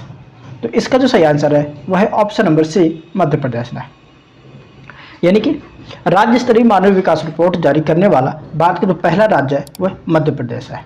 Okay. और जिसने अपनी पहली मानव विकास रिपोर्ट जो है वर्ष 1995 में जारी की थी। आगे चलते हैं, क्वेश्चन नंबर हम 73 पर चलते हैं। निम्नलिखित में से कौन सी संस्था दीर्घकालीन औद्योगिक वित्तीय में संलग्न है? Option A ICICI, option B IDBI, option C IFCI, option D उपरोक्त सभी। तो फ्रेंड्स इसका जो सही आंसर है वह है ऑप्शन नंबर डी उपरोक्त सभी, यानी कि ऊपर की सभी संस्थाएं ये दीर्घकालीन औद्योगिक वित्तीय में संलग्न है। आगे चलते हैं, क्वेश्चन नंबर 74 है। निम्नलिखित में से कौन सी मुद्राएं कृत्रिम समझी जाती हैं? Option A ADR, option B GDR, option C SDR, option D ADR और जीडीआर दोनों। तो फ्रेंड्स इसका जो सही आंसर है वह है ऑप्शन नंबर सी एसडीआर। ऐसी मुद्रा जो चलन में नहीं होती है, केवल लेखांकन उद्देश्यों के लिए होती है, कृत्रिम मुद्रा कहलाती है। एसडीआर ऐसी ही मुद्रा है, यानी एसडीआर मतलब स्पेशल ड्राइंग राइट्स, जो आईएमएफ के लेन देन के लेखांकन के लिए इस्तेमाल होती है। ओके। और जो एडीआर है वह अमेरिकन डिपॉजिटरी रिसिप्ट है तथा जीडीआर है ग्लोबल डिपॉजिटरी रिसिप्ट को व्यक्त करता है। आगे चलते हैं, क्वेश्चन नंबर हमारा 75 है कि नीचे दो कथन दिए गए हैं, इनमें से एक को कथन ए और दूसरे को कारण आर कहा गया है। ओके, देखते हैं कथन और कारण क्या है। कि कथन है राजकोषीय घाटा सदैव बजटीय घाटे से बड़ा होता है, तो यह सही है। इसका कारण दिया है क्योंकि राजकोषीय घाटे का अर्थ है सरकार द्वारा भारतीय रिजर्व बैंक से उधार लेकर तथा अन्य देवताओं से लेकर अपने खर्च को पूरा करना, यह भी सही है। तो यानी कि इसका जो सही होगा, सही उत्तर का चयन करना था, इसका जो सही है कि ऑप्शन नंबर ए और आर दोनों सही है और आर ए की सही व्याख्या भी यानी स्पष्टीकरण भी सही है। ओके, यानी इसका ऑप्शन नंबर ए सही हो जाएगा। आगे चलते हैं, अगला क्वेश्चन हमारा क्वेश्चन नंबर 76। तो देखते हैं 76 में क्या है, यानी कि घरेलू आय से आशय है। क्या आशय है? किसी देश के नागरिकों द्वारा अर्जित कुल आय। ऑप्शन बी किसी देश के निवासियों द्वारा अर्जित कुल आय। ऑप्शन सी किसी देश की आर्थिक सीमा में स्थित निवासी उत्पादक इकाइयों द्वारा अर्जित आय। ऑप्शन डी भौगोलिक सीमा में स्थित देश के निवासियों द्वारा अर्जित कुल आय। तो फ्रेंड्स इसका जो सही आंसर है वह है ऑप्शन नंबर सी, यानी घरेलू आय से जो आशय है ना वह है किसी देश की आर्थिक सीमा में स्थित निवासी उत्पादक इकाइयों द्वारा अर्जित आय होती है। ओके, आगे चलते हैं। नेक्स्ट हमारा क्वेश्चन नंबर 77 है कि सर्वोच्च न्यायालय द्वारा सार्वजनिक वितरण प्रणाली की समीक्षा हेतु किस समिति की नियुक्ति की गई थी?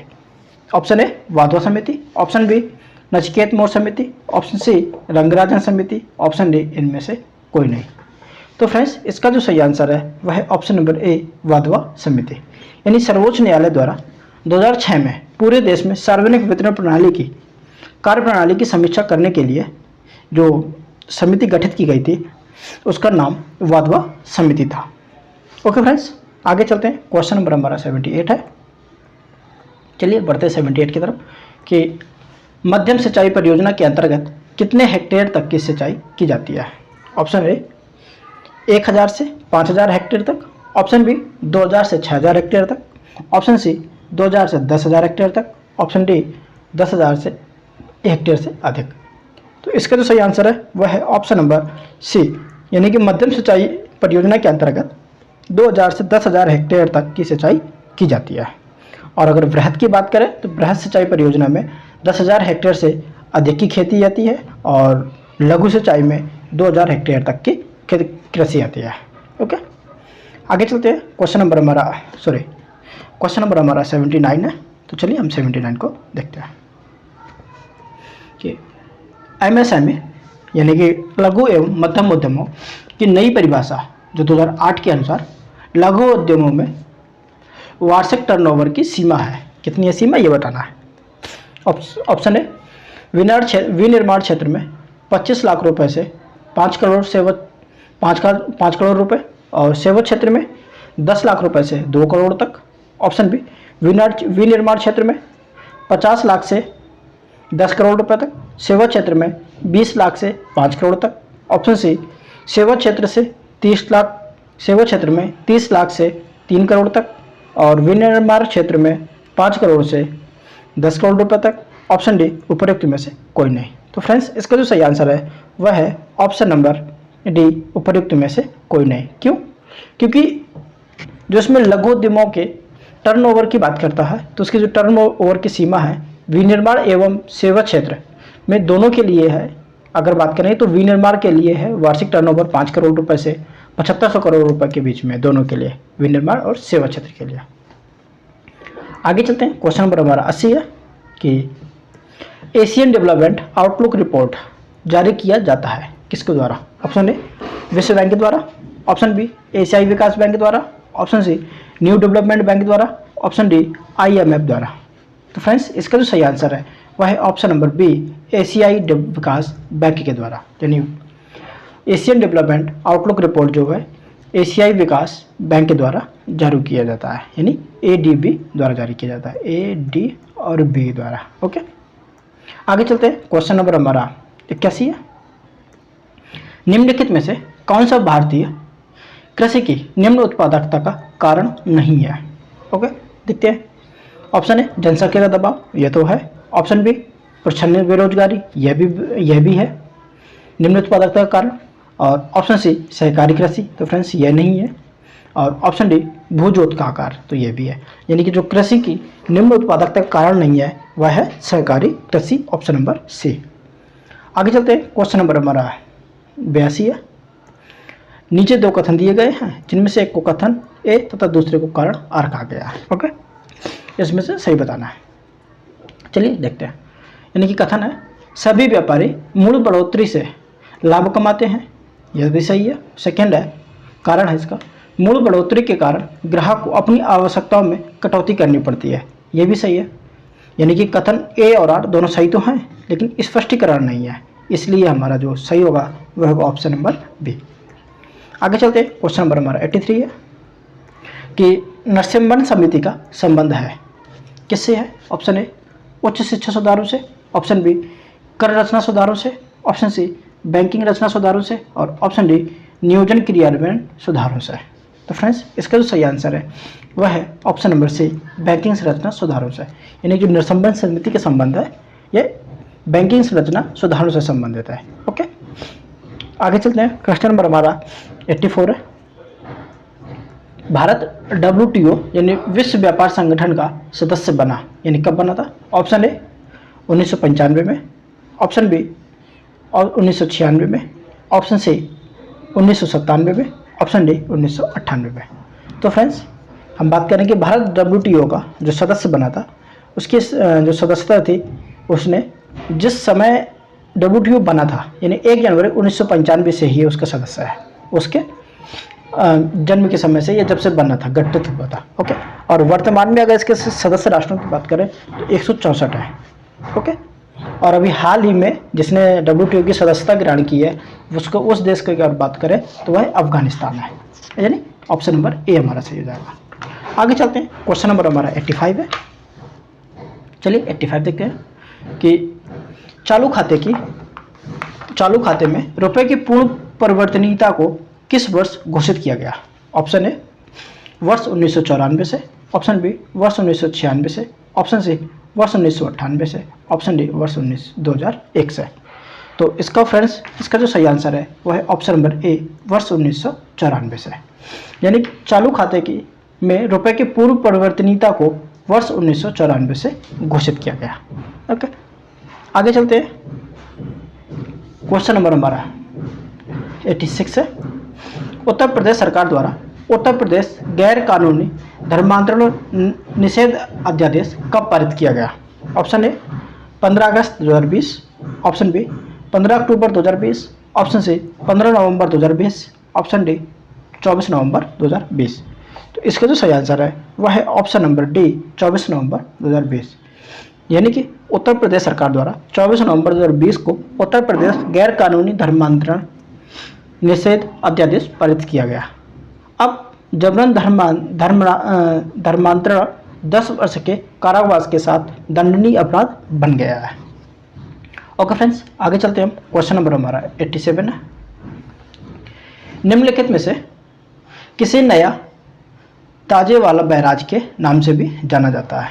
Option A Hathnikund barrage, option B Ban Sagar बांध परियोजना, ऑप्शन सी पथरई बांध परियोजना, ऑप्शन डी इनमें से कोई नहीं।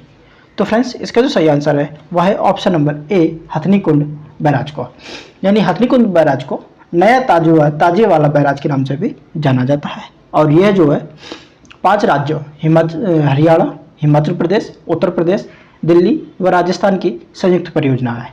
ओके, और जो इसका निर्माण है जो 1872 में सहारनपुर के पास यमुना नदी पर हुआ है। ओके, आगे चलते हैं। क्वेश्चन नंबर हमारा 88 है, यानी 88 नंबर का है कि उत्तर प्रदेश के विधानसभा भवन में भित्ति चित्रित यानी चित्रित करने का गौरव किसे प्राप्त है? Option A Bhawani Charan Gyu, option B Jagannath Murlidhar Ahivasi, option C Ranveer Singh Bisht, और ऑप्शन डी राजकमूर चितेरा। तो इसका जो सही आंसर है वह है ऑप्शन नंबर बी, यानी कि उत्तर प्रदेश के विधानसभा भवन में भित्ति चित्रित करने का जो गौरव है वह है जगन्नाथ मुरलीधर अहिवासी को प्राप्त है। ओके, आगे चलते हैं। क्वेश्चन नंबर हमारा 89 है कि निम्नलिखित में से कौन सुमेलित नहीं है ये बताना है। जैसे कि नरसिंह रथ ये ब्रज क्षेत्र से है। ओके, और ख्याल नृत्य जो है ये बुंदेलखंड से ही है। ओके, और जो नटवरी नृत्य है ये पूर्वांचल से है, न कि अवध क्षेत्र से। और जोगनी नृत्य जो ये अवध क्षेत्र से है। यानी कि जो भी सम्मिलित नहीं है उसमें जो करकूटों की बात करें तो ऑप्शन नंबर 3 और 4 होगा, यानी ऑप्शन नंबर सी सही हो जाएगा हमारा। ओके, आगे चलते हैं। क्वेश्चन नंबर हमारा 90 है। सत्यम शिवम सुंदरम किसका प्रसिद्ध चित्र है? Option A Shivnath Gupta, option B Vishwanath Mehta, option C Ramchandra Shukla, option D Shivnandan Nautiyal.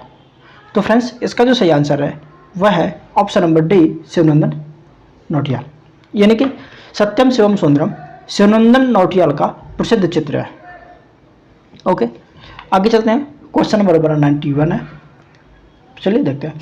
सूची 1 को सूची 2 से सम्मिलित करना है। ओके, सूची 1 और सूची 2 एक तरफ मेले वगैरह दिए और दूसरी तरफ स्थान दिया है। ये जैसे सैयद सलार मेला ये बहराइच में लगता है, और देवा शरीफ मेला ये बाराबंकी में लगता है, और कालिंजर मेला ये बांदा में लगता है, और जो सोरो मेला है वह कासगंज में लगता है।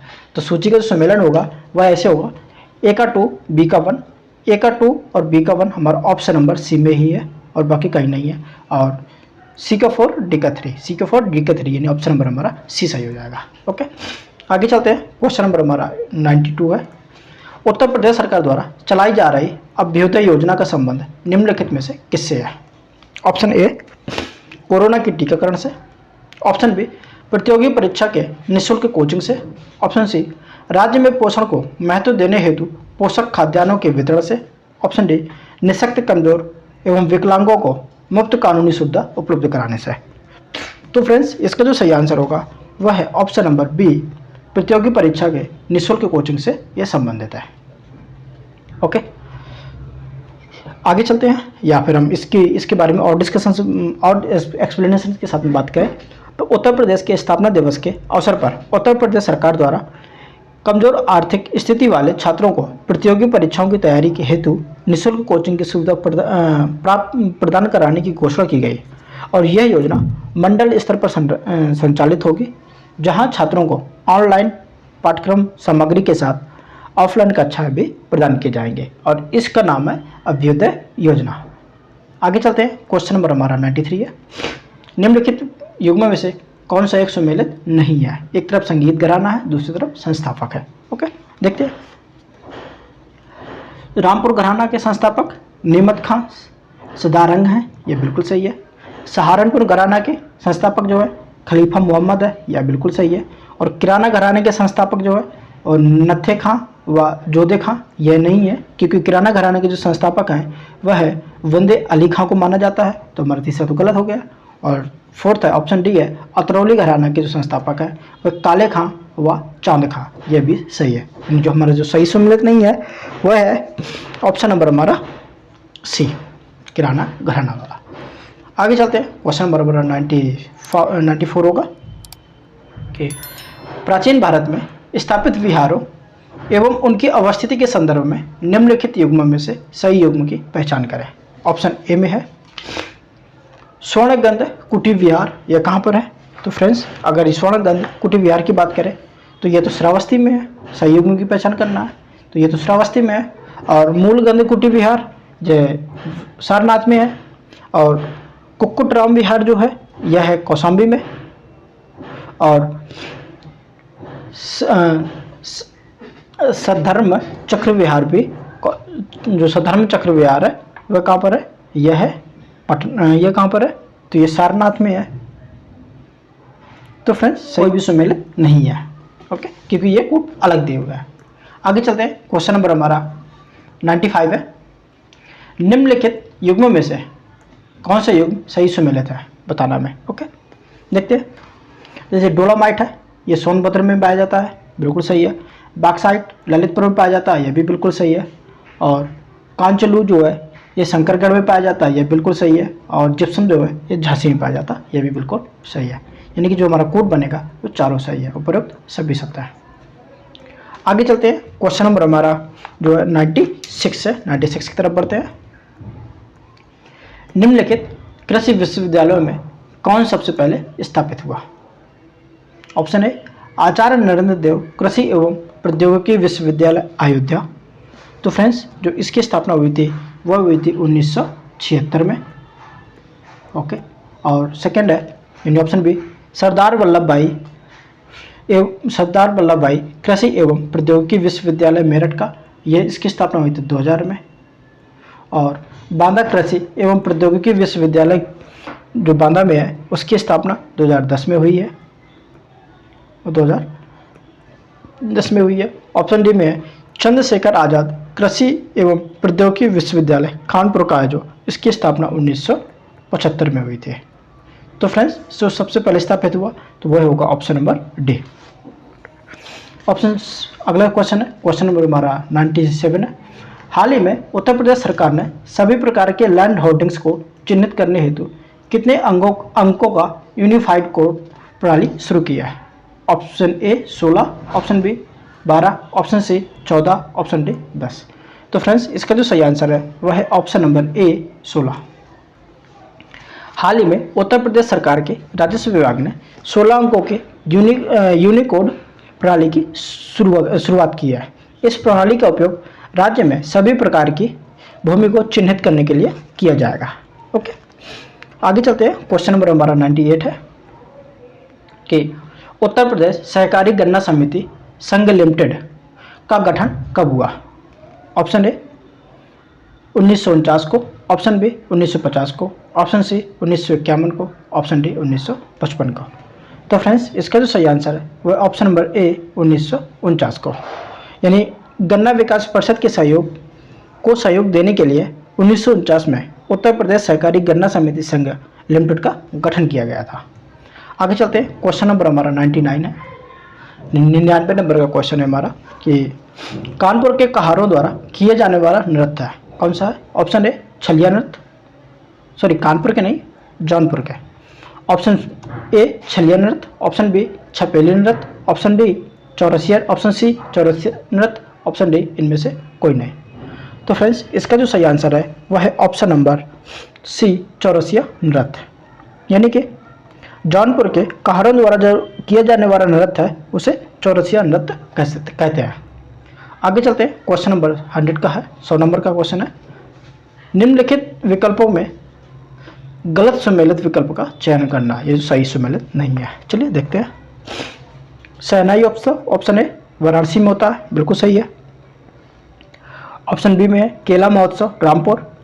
तो फ्रेंड्स, इसका जो मनाया जाता है, यह रामपुर में नहीं मनाया जाता। इसका जो केला महोत्सव जो होता है यह कुशीनगर में आयोजन होता है इसका, तो ये तो गलत हो गया। ऑप्शन ए सही था हमारा। काला नमक चावल महोत्सव ये सिद्धार्थनगर में होता है, ये सही है। और गुड़ महोत्सव जो है ये लखनऊ में होता है, यानी कि जो गलत सम्मिलित है वह है ऑप्शन नंबर बी। आगे चलते हैं, क्वेश्चन नंबर हमारा 101 है कि मेरठ से प्रयागराज तक प्रस्तावित गंगा एक्सप्रेस वे का विस्तार पुनः कहां से कहां तक किया गया है? ऑप्शन ए मेरठ से वाराणसी, ऑप्शन बी वाराणसी से बिजनौर, ऑप्शन सी हरिद्वार से वाराणसी, ऑप्शन डी बलिया से बिजनौर। तो फ्रेंड्स इसका जो सही आंसर है वह है ऑप्शन नंबर सी, हरिद्वार से वाराणसी तक के लिए, यानी कि जो पुनः उसका विस्तार कर दिया गया है वह हरिद्वार से वाराणसी तक के लिए है। तो फ्रेंड्स अगर हम बात करें गंगा एक्सप्रेसवे की, तो गंगा एक्सप्रेसवे किस किस ज़िले से गुजरेगा यूपी के, तो वह है मेरठ, हापुड़, बुलंदशहर, अमरोहा, संभल, शाहजहां, हरदोई, उन्नाव, रायबरेली और प्रयागराज, प्रतापगढ़ से होते हुए प्रयागराज तक पहुंचेगा। ओके, आगे चलते हैं। क्वेश्चन नंबर हमारा 102 है कि विश्व की सबसे बड़ी सभा कुंभ मेले को यूनेस्को के प्रतिनिधि सूची यानी मानवता की अमूर्त सांस्कृतिक विरासत में किस वर्ष शामिल किया गया था? Option A 2015, option B 2016, option C 2017, option D 2019। तो फ्रेंड्स इसका जो सही आंसर है वह ऑप्शन नंबर सी 2017 से। ओके, यानी विश्व की सबसे बड़ी सभा जो कुंभ मेले को यूनेस्को की प्रतिनिधि सूची मानवता की अमूर्त सांस्कृतिक विरासत में 7 दिसंबर 2017 को शामिल किया गया। ओके, आगे चलते हैं। क्वेश्चन नंबर 3 है हमारा कि सोनभद्र जनपद से सटे राज्यों की कुल कितनी संख्या है? Option A 3, option B 4, option C 5, option D 2। तो फ्रेंड्स इसका जो सही आंसर है वह है ऑप्शन नंबर बी 4 राज्य। कौन कौन से हैं 4 राज्य? अगर हम बात करें तो मध्य प्रदेश, छत्तीसगढ़, झारखंड और बिहार। ओके, आगे चलते हैं। क्वेश्चन नंबर हमारा 104 है, किसमें बताना है सूची 1 को सूची 2 से सम्मिलित करना है और आगे कोट हो गया, तो सूची 1 और सूची 2। ठीक है, देखते हैं कि ऑप्शन ए में वैधानिक नगरों की न्यूनतम संख्या वाला जिला जो है, तो फ्रेंड्स जो वैधानिक नगरों की न्यूनतम संख्या वाला जो जिला है वह है श्रावस्ती है। ओके, और वैधानिक नगरों की कुल अधिकतम जनसंख्या वाला अधिकतम संख्या वाला जिला है वह बदायूं है। और सर्वाधिक ग्रामीण शिशु लिंगानुपात जो है यह कहाँ है? तो फ्रेंड्स यह है बलरामपुर में। और ऑप्शन डी में है न्यूनतम ग्रामीण शिशु लिंगानुपात यह गौतम बुद्ध नगर में। यानी कि ये सभी सही सम्मिलित हैं, ए का 1, बी का 2, सी का 3, डी का 4। तो चलिए हम कोट में भी इसी तरह से ढूंढते हैं। जो हमारा कोट सही हो जाएगा वह होगा ऑप्शन नंबर ए। ओके, आगे चलते हैं। क्वेश्चन नंबर हमारा 105 है कि देवधारी तथा राजधारी नामक जलप्रपात उत्तर प्रदेश के किस जनपद में अवस्थित है? Option A Mirzapur, option B Sonbhadra, option C Mahoba, option D Chandauli. तो फ्रेंड्स इसका जो सही आंसर है वह है ऑप्शन नंबर डी चंदौली में। यानी कि देवधारी तथा राजधारी नामक जो जलप्रपात है वह चंदौली में स्थित है। ओके, और ये जो अगर बात करें कि यहाँ की जो मुख्य प्रमुख जो चंदौली जनपद में चंद्रप्रभा वन्यजीव अभ्यारण्य है यहीं पर अवस्थित है। ओके, आगे चलते हैं। क्वेश्चन नंबर हमारा 106 है कि 100 को विभाजित करने वाली प्राकृतिक संख्याओं का योग है।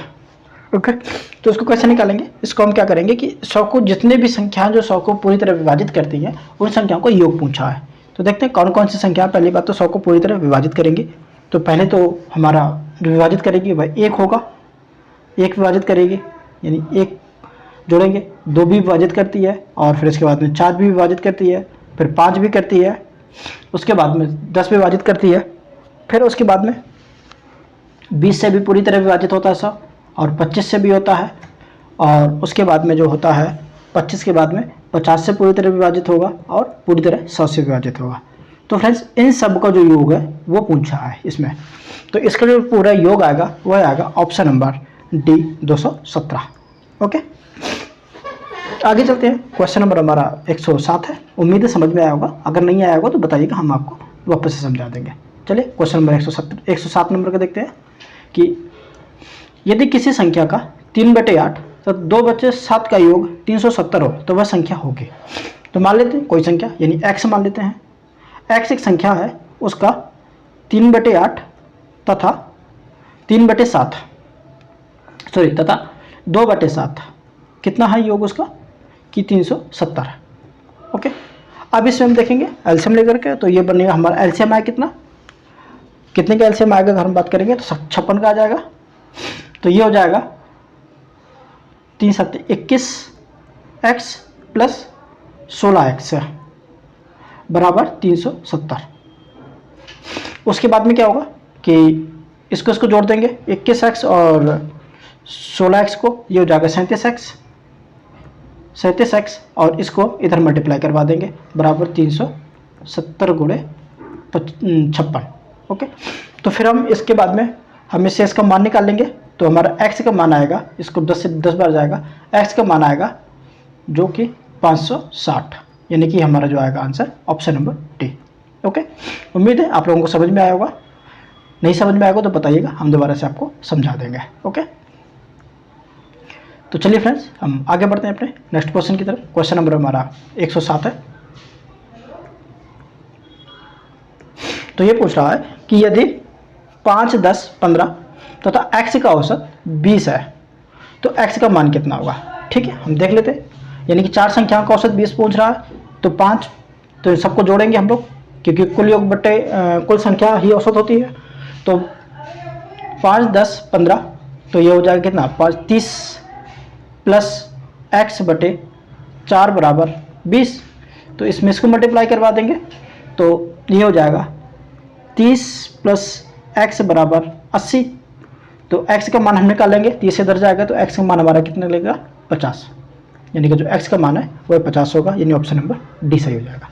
ओके, आगे चलते हैं। क्वेश्चन नंबर 9 है हमारा कि एक संख्या को अपने 20% से 20 अधिक है तो वह संख्या बताइए। तो उस संख्या को निकालने के लिए हम क्या करेंगे कि हम डायरेक्ट निकालेंगे। हम इसको यहाँ पर मानों से रख करके भी निकाल सकते हैं कि हम एक एक संख्या को रखें कि उसका 20% से जो 20 अधिक हो वही हमारा आंसर आ जाएगा। ओके, तो देखते हैं।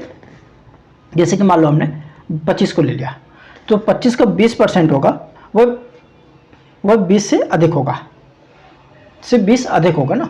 यानी कि 25 का हम ऐसे लिखेंगे, 25 का 20% ऐसे लिखते हैं। जो भी होगा वह 25 से, यानी 20 अधिक है तो 20 कम होगा इधर, यानी कि 5 आना चाहिए हमारा। ओके, अगर इधर भी 5 आ गया तो हमारा 25 आंसर सही हो जाएगा। अगर नहीं आया तो हमारा आंसर यह सही नहीं होगा। तो हम देखते हैं 20 25 5 और ये 5 25 ये आ गया, यानी हमारा प्रूफ हो गया। जो हमारा जो सही हो जाएगा वह ऑप्शन नंबर बी। आप x मान के भी हम निकाल सकते हैं, लेकिन ऐसे ज़्यादा आसान रहेगा। आगे चलते हैं। क्वेश्चन नंबर हमारा 10 है कि 500 व्यक्तियों के एक समूह में 300 व्यक्ति केवल हिंदी बोल सकते हैं। ओके, हिंदी बोलने वाले की संख्या कितनी है 300, और 120 केवल अंग्रेजी बोल सकते हैं। तो हिंदी और अंग्रेजी दोनों बोल सकने वाले व्यक्तियों की कुल संख्या कितनी है।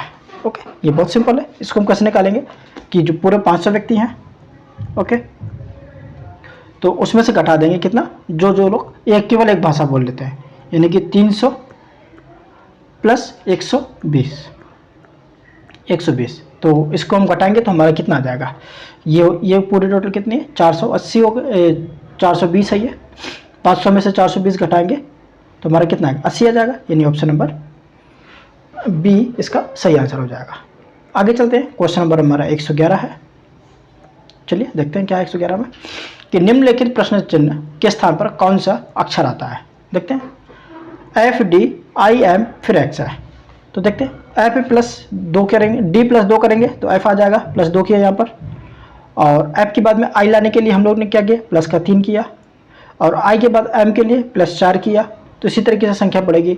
M के लिए आगे की संख्या ज्ञात करने के लिए उसमें प्लस का 5 करेंगे M के बाद में, तो जो संख्या आएगी हमारी R आएगी, और R में से हम प्लस 6 कर देंगे तो X आ जाएगी। तो हमारा जो आएगा वह R होगी, ऑप्शन नंबर डी आ जाएगा। आगे चलते हैं। क्वेश्चन नंबर हमारा 12 है। एक श्रेणी दी हुई है, इसमें लुप्त पद की संख्या ज्ञात करनी है कि लुप्त पद कौन सा है। ओके, यहाँ पर लुप्त है। तो देखिए ये 2 का वर्ग है, ये 3 का वर्ग है, ये 5 का वर्ग है, और ये 11 का है, और यह 13 का है, और यह कितने का वर्ग है, तो ये 17 का ही वर्ग है। होप सो, हाँ ये 17 का ही वर्ग है। ओके, ये 17 का वर्ग है। तो यहाँ पर जो संख्या आएगी, तो अब देखिए कि सभी के सभी अभाज्य संख्याओं का ही निकल रहा है। तो अभाज्य संख्या का निकालेंगे तो यहाँ पर कितने का वर्ग आएगा, 5 का वर्ग आ गया, 3 5, और यहाँ पर 7 का वर्ग आएगा, यानी 7 का वर्ग 49 हो जाएगा। ऑप्शन नंबर ए सही हो जाएगा। आगे चलते हैं। क्वेश्चन नंबर हमारा 13 है कि यहाँ पर दिया हुआ है 13 में कि बी की आयु ए की दुगनी किंतु एफ से आधी है। तो मान लेते हैं हम बी की आयु अभी कितनी है, ए की दोगुनी है, तो ए की आयु मान लेते हैं हम कि ए की आयु अभी कितनी 2 साल की है। ओके, तो बी की आयु दोगुनी है तो बी की आयु कितनी हो जाएगी 4 हो जाएगी, और किंतु एफ से आधी है। ओके, यानी एफ से आधी है, यानी एफ की आयु यहाँ पर कितनी होगी 8 वर्ष हो जाएगी। ओके, आगे चलते हैं। सी ए की आयु का आधा है, जो सी है वो ए की आयु का आधा है, तो ए कितने का 2 है तो 1 वर्ष का होगा। ओके, किंतु डी से 2 गुना है, कौन सी, तो डी का कितना हो जाएगा हाफ हो जाएगा, हाफ ईयर। ओके, में से 2 लोग अधिकतम और न्यूनतम वाले हैं, न्यूनतम आयु वाले हैं, तो अधिकतम हमारा तो एफ का है और न्यूनतम जो है डी का है, तो अधिकतम एफ और न्यूनतम डी, यानी ऑप्शन नंबर बी सही हो जाएगा। ओके, आगे चलते हैं। क्वेश्चन नंबर हमारा 114 है कि ए बी का भाई है, बी की पत्नी सी है। जो ए है वह बी का भाई है और बी की पत्नी जो है सी पत्नी है, बी की पत्नी सी है और ये भाई है। ओके, ई ए की बेटी है, ई जो है ई की बेटी है। ओके, और डी जो है वह बी का पुत्र है। ओके, डी जो है बी का पुत्र है, सॉरी डी बी का पुत्र, यहाँ पर डी आएगा। ओके, एफ ई का भाई है, जो एफ है वह ई का भाई है, ये इसका भाई होगा एफ। ओके, जी जो है डी की बहन है, जो जी आएगी ये डी की बहन हो जाएगी। ओके, तो बताना है ए का जी से क्या संबंध है, ए का जी से क्या संबंध है। तो फ्रेंड्स ये भाई की बेटी हो गई और भाई की बेटी है तो वह क्या होगा, वो चाचा कहलाएगा। ऑप्शन नंबर हमारा इसका सी हो जाएगा। ओके, 114 का ऑप्शन नंबर सी होगा। आगे चलते हैं। अगला है हमारा क्वेश्चन नंबर 115 है कि निम्नलिखित में प्रश्न चिन्ह किस स्थान पर संख्या आएगी। ओके, प्रश्न चिन्ह के यानी कि कौन से स्थान पर, इस स्थान पर प्रश्न चिन्ह के स्थान पर कौन सी संख्या आएगी, तो हम देखते हैं कि 6 5 11, 7 4 11, 11 में 11 घटा दिया तो 0 आ गया। ओके, 8 4 12, 7 6 13, दोनों के अंदर में 1 आ गया, 12 13 किया तो। और इसी तरीके से इसमें भी आएगा कि 11 6, 11 5 16 और 6 3 9, 16 और 9 के बीच का कितना गैप है, 7 का गैप है, तो यानी कि हमारा जो आएगा ऑप्शन नंबर ए आ जाएगा, यहाँ पर 7 आएगा। ओके, आगे चलते हैं। क्वेश्चन नंबर हमारा 116 है। अब ये करंट अफेयर वाले क्वेश्चन है, तो चलिए हम देखते हैं। किस केंद्रीय मंत्री ने 13 मई 2022 को पटवाई स्थित देश के पहले अमृत सरोवर का उद्घाटन किया। Option A Mukhtar Abbas Naqvi, option B Rajnath Singh, option C Anurag Thakur, option D Piyush Goyal. तो फ्रेंड्स इसका जो सही आंसर है वह है option number A Mukhtar Abbas Naqvi. Okay, आगे चलते हैं। क्वेश्चन नंबर हमारा 117 है कि संघाई सहयोग संगठन क्षेत्रीय आतंकवाद विरोधी संरचना यानी SCORATS की बैठक कहाँ आयोजित की जाएगी। Option A Dhaka, option B New Delhi, option C Beijing, option D Islamabad. तो इसका जो सही आंसर है वह है option number B New Delhi में। अगला क्वेश्चन है क्वेश्चन नंबर 18 है हमारा कि हाल ही में कहाँ पर स्किल इंडिया इंटरनेशनल सेंटर स्थापित करने के लिए नेशनल स्किल डेवलपमेंट कॉरपोरेशन और UAE के DP वर्ल्ड के बीच एक समझौता ज्ञापन पर हस्ताक्षर किए गए हैं। तो फ्रेंड्स इसका जो सही आंसर है वह है वाराणसी में। ओके, अगला क्वेश्चन है क्वेश्चन नंबर 19 है कि भारत ने हिंदी संयुक्त राष्ट्र परियोजना के तहत हिंदी भाषा को बढ़ावा देने के लिए संयुक्त राष्ट्र को कितनी राशि प्रदान की है। ऑप्शन ए 1 लाख अमेरिकी डॉलर, ऑप्शन बी 8 लाख अमेरिकी डॉलर, ऑप्शन सी 6 लाख अमेरिकी डॉलर, ऑप्शन डी 5 लाख अमेरिकी डॉलर। तो फ्रेंड्स इसका जो सही आंसर है वह है ऑप्शन नंबर बी 8 लाख अमेरिकी डॉलर। ओके, आगे चलते हैं। क्वेश्चन नंबर 120 है हमारा। ओके, तो और इसमें बताना कौन से कथन सही है। ठीक है, देखते हैं कि कथन एक है मिड डे मील के साथ सरकारी स्कूलों में नाश्ता देने वाला देश का पहला राज्य केरल बन गया है। तो फ्रेंड्स ये गलत है क्योंकि मिड डे मील के साथ सरकारी स्कूलों में नाश्ता देने वाला देश का जो पहला राज्य है केरला नहीं है, वह तमिलनाडु है। ओके, नेक्स्ट है, मिड डे मील एक केंद्र प्रायोजित योजना है जिसे वर्ष 1995 में शुरू किया गया था। तो फ्रेंड्स ये सही है हमारा, इन पहले वाला रॉन्ग हो गया क्योंकि केरला नहीं होगा, वहाँ तमिलनाडु होगा। ओके, तो इसका जो सही आंसर होगा वो ऑप्शन नंबर बी हो जाएगा, केवल 2। आगे चलते हैं, क्वेश्चन नंबर 121 है हमारा कि मीडिया रिपोर्ट्स के अनुसार किस देश के राष्ट्रपति सेरेब्रल एन्यूरिज्म से पीड़ित है। तो फ्रेंड्स तो इसमें ऑप्शन है, ऑप्शन नंबर ए चीन, option B Nepal, option C Pakistan, option D Bangladesh. तो फ्रेंड्स इसका जो सही आंसर है वह ऑप्शन नंबर ए चाइना, यानी कि चीन के जो राष्ट्रपति हैं वह सेरेब्रल एन्यूरिज्म से पीड़ित हैं। ओके, और अगर सेरेब्रल एन्यूरिज्म की बात करें तो एक दिमाग की एक खतरनाक बीमारी है। यह बीमारी दिमाग यानी ब्रेन के भीतरी ब्रेन के किसी भाग में हो सकती है। ओके, आगे चलते हैं, क्वेश्चन नंबर हमारा 122 है। चलिए देखते हैं 122 में क्या है, कि इसमें क्या बताना है कि कौन से सही सम्मिलित हैं। ओके, कि विश्व खाद्य पुरस्कार 2022 डॉक्टर शकुंतला हरक को दिए जाने की घोषणा की गई है। ओके, तो ये तो सही है, ऑप्शन बी कथन भी है हमारा कि विश्व खाद्य पुरस्कार विश्व में भोजन की गुणवत्ता, मात्रा या उपलब्धता में सुधार कर मानव विकास करने वाले व्यक्तियों की उपलब्धियों को मान्यता देने हेतु प्रमुख अंतर्राष्ट्रीय सम्मान है। तो यह भी सही है, तो इसमें सही बताना था, तो इसका जो सही हो जाएगा ऑप्शन नंबर सी, 1 और 2 दोनों। आगे चलते हैं, क्वेश्चन नंबर हमारा 123 है। हाल ही में दूसरा भारत नॉर्डिक शिखर सम्मेलन कहाँ आयोजित किया गया। Option A Oslo Norway, option B Helsinki Finland, option C Stockholm Sweden, option D Copenhagen Denmark. तो फ्रेंड्स इसका जो सही आंसर है वह है option number D Copenhagen Denmark में। आगे चलते हैं, क्वेश्चन नंबर 24 है कि हाल ही में कहाँ पर 5वां आदि महोत्सव 2022 का आयोजन किया जा रहा है। Option A Bijapur Chhattisgarh, option B Mandla Madhya Pradesh, option C Palamu Jharkhand, option D Dungarpur Rajasthan. तो फ्रेंड्स इसका जो सही आंसर है वह है option number B Mandla Madhya Pradesh में।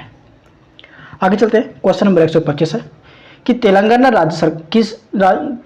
राज्य की सरकार ने युवाओं और महिला उद्यमियों को डिजिटल अर्थव्यवस्था का लाभ पहुंचाने के लिए किस बहुराष्ट्रीय कंपनी के साथ समझौता ज्ञापन पर हस्ताक्षर किया है। Option A Amazon, option B Reliance group, option C Microsoft, option D Google. तो फ्रेंड्स इसका जो सही आंसर है वह ऑप्शन नंबर डी गूगल है। नेक्स्ट हमारा क्वेश्चन नंबर 126 है कि निम्नलिखित कथनों पर विचार कीजिए। ओके, जो कथन है देखते हैं। पेट्रोल में एथेनॉल के 20% मिश्रण के लक्ष्य को वर्ष 2030-31 तक पूरा करने के लिए राष्ट्रीय जैव ईंधन नीति 2018 में संशोधन को मंजूरी दी गई। तो फ्रेंड्स यह गलत है। ओके, क्यों गलत है? क्योंकि यहाँ पर जो लक्ष्य दिया हुआ वर्ष 2030 से 31 यह नहीं है, जबकि यहाँ पर होगा 2025 से 26 के बीच में। ओके, नेक्स्ट हमारा राष्ट्रीय जैव ईंधन समन्वय समिति NBCC के विभिन्न बैठकों में जैव ईंधन उत्पादन बढ़ाने का निर्णय लिया गया है। तो फ्रेंड्स ये हमारा सही है। तो हमारा जो इसमें जो सही सुनना था तो हमारा केवल 2 सही होगा। तो देखते हैं इसमें कहाँ पर 2 है, यानी हमारा ऑप्शन नंबर बी सही हो जाएगा। ओके, आगे चलते हैं। क्वेश्चन नंबर 27 हमारा कि भारत के दूरसंचार मंत्री अश्विनी वैष्णव ने 14 मई 2022 को निम्न में से किस पोर्टल को लॉन्च किया। ऑप्शन ए भारत शक्ति संचार, ऑप्शन बी हम शक्ति 1, ऑप्शन सी हम सफ़र, ऑप्शन डी गति शक्ति संचार।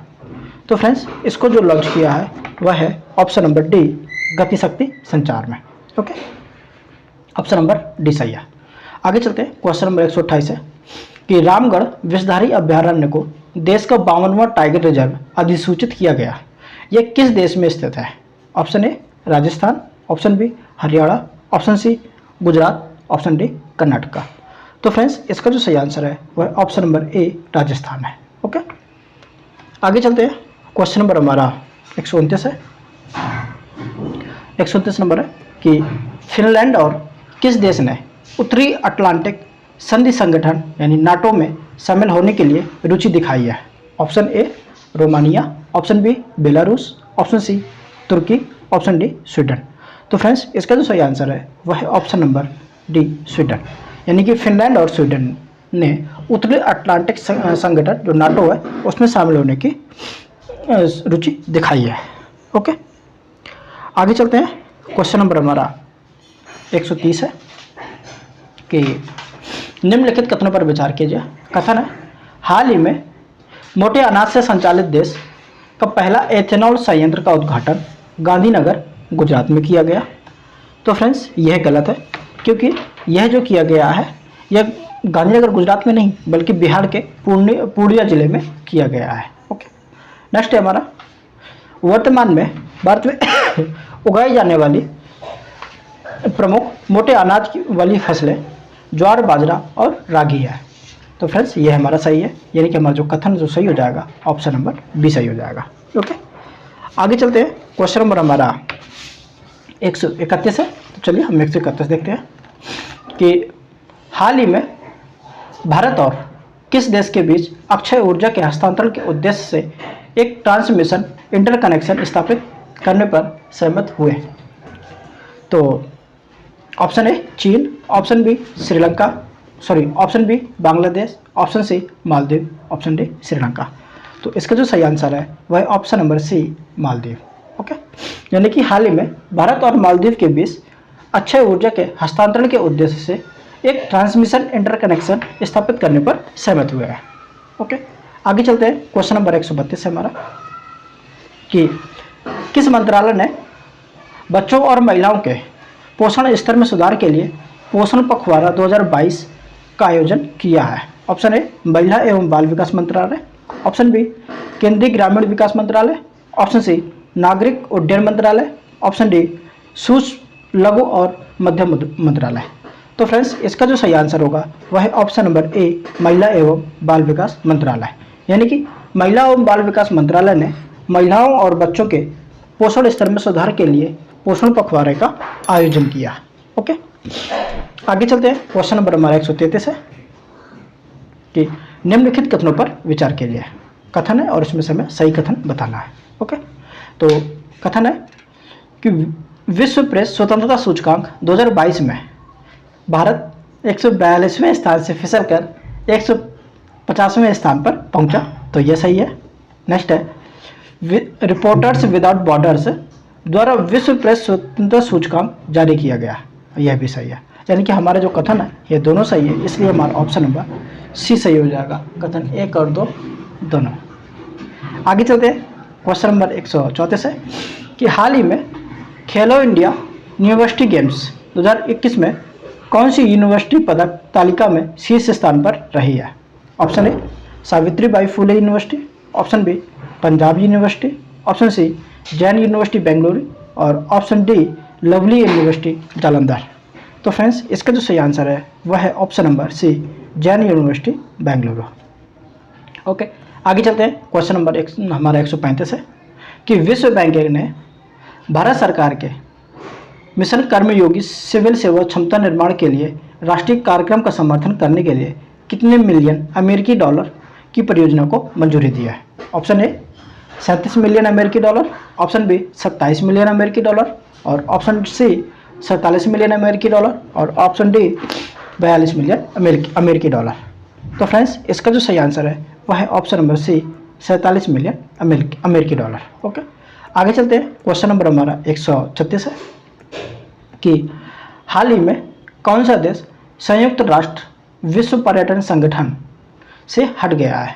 ऑप्शन ए रूस, option B America, option C Japan, option D Ukraine. तो फ्रेंड्स इसका जो सही आंसर है वह है ऑप्शन नंबर ए रूस। यानी कि हाल ही में रूस जो है संयुक्त राष्ट्र विश्व पर्यटन संगठन से हट गया है। ओके, आगे चलते हैं। क्वेश्चन नंबर हमारा 137 है कि आर्थिक मामलों की मंत्रिमंडलीय समिति ने प्रधानमंत्री स्ट्रीट वेंडर आत्मनिर्भर निधि को मार्च 2022 से बढ़ाकर कब तक जारी करने की मंजूरी दी है। ऑप्शन ए दिसंबर 2024 तक, ऑप्शन बी अक्टूबर 2026, ऑप्शन सी नवंबर 2027 और ऑप्शन डी दिसंबर 2030।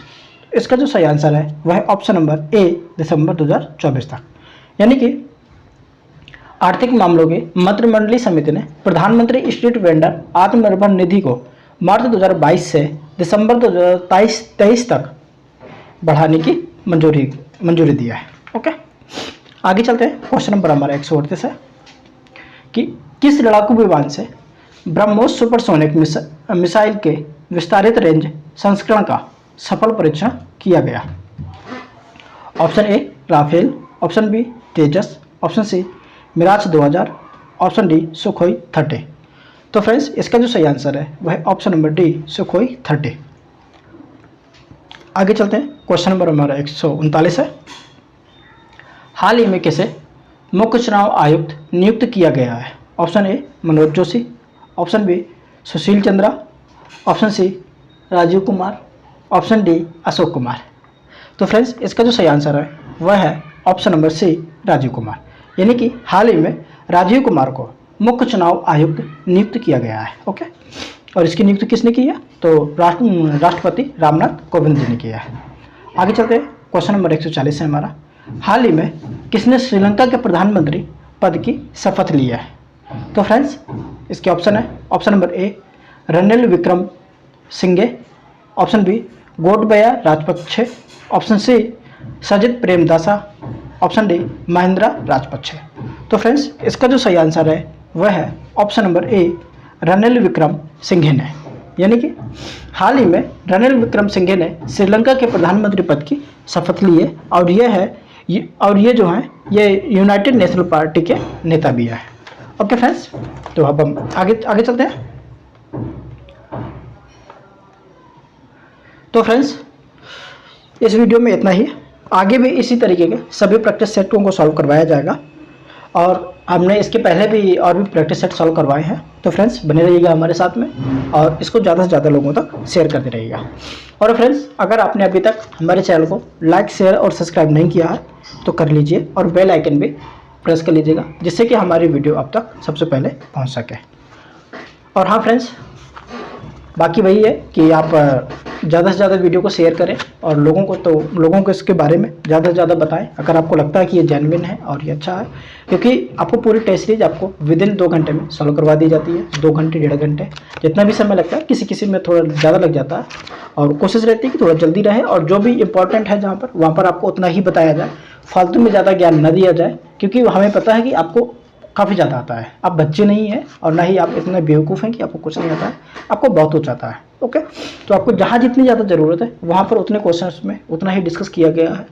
तो फ्रेंड्स बाकी वही है, हंसते रहिए, मुस्कुराते रहिए, पढ़ते रहिए, लिखते रहिए, और अपना ध्यान अपने लक्ष्य पर बनाए रखिए, और हमेशा ध्यान रखिए जब तक फोड़ेंगे नहीं तब तक छोड़ेंगे नहीं।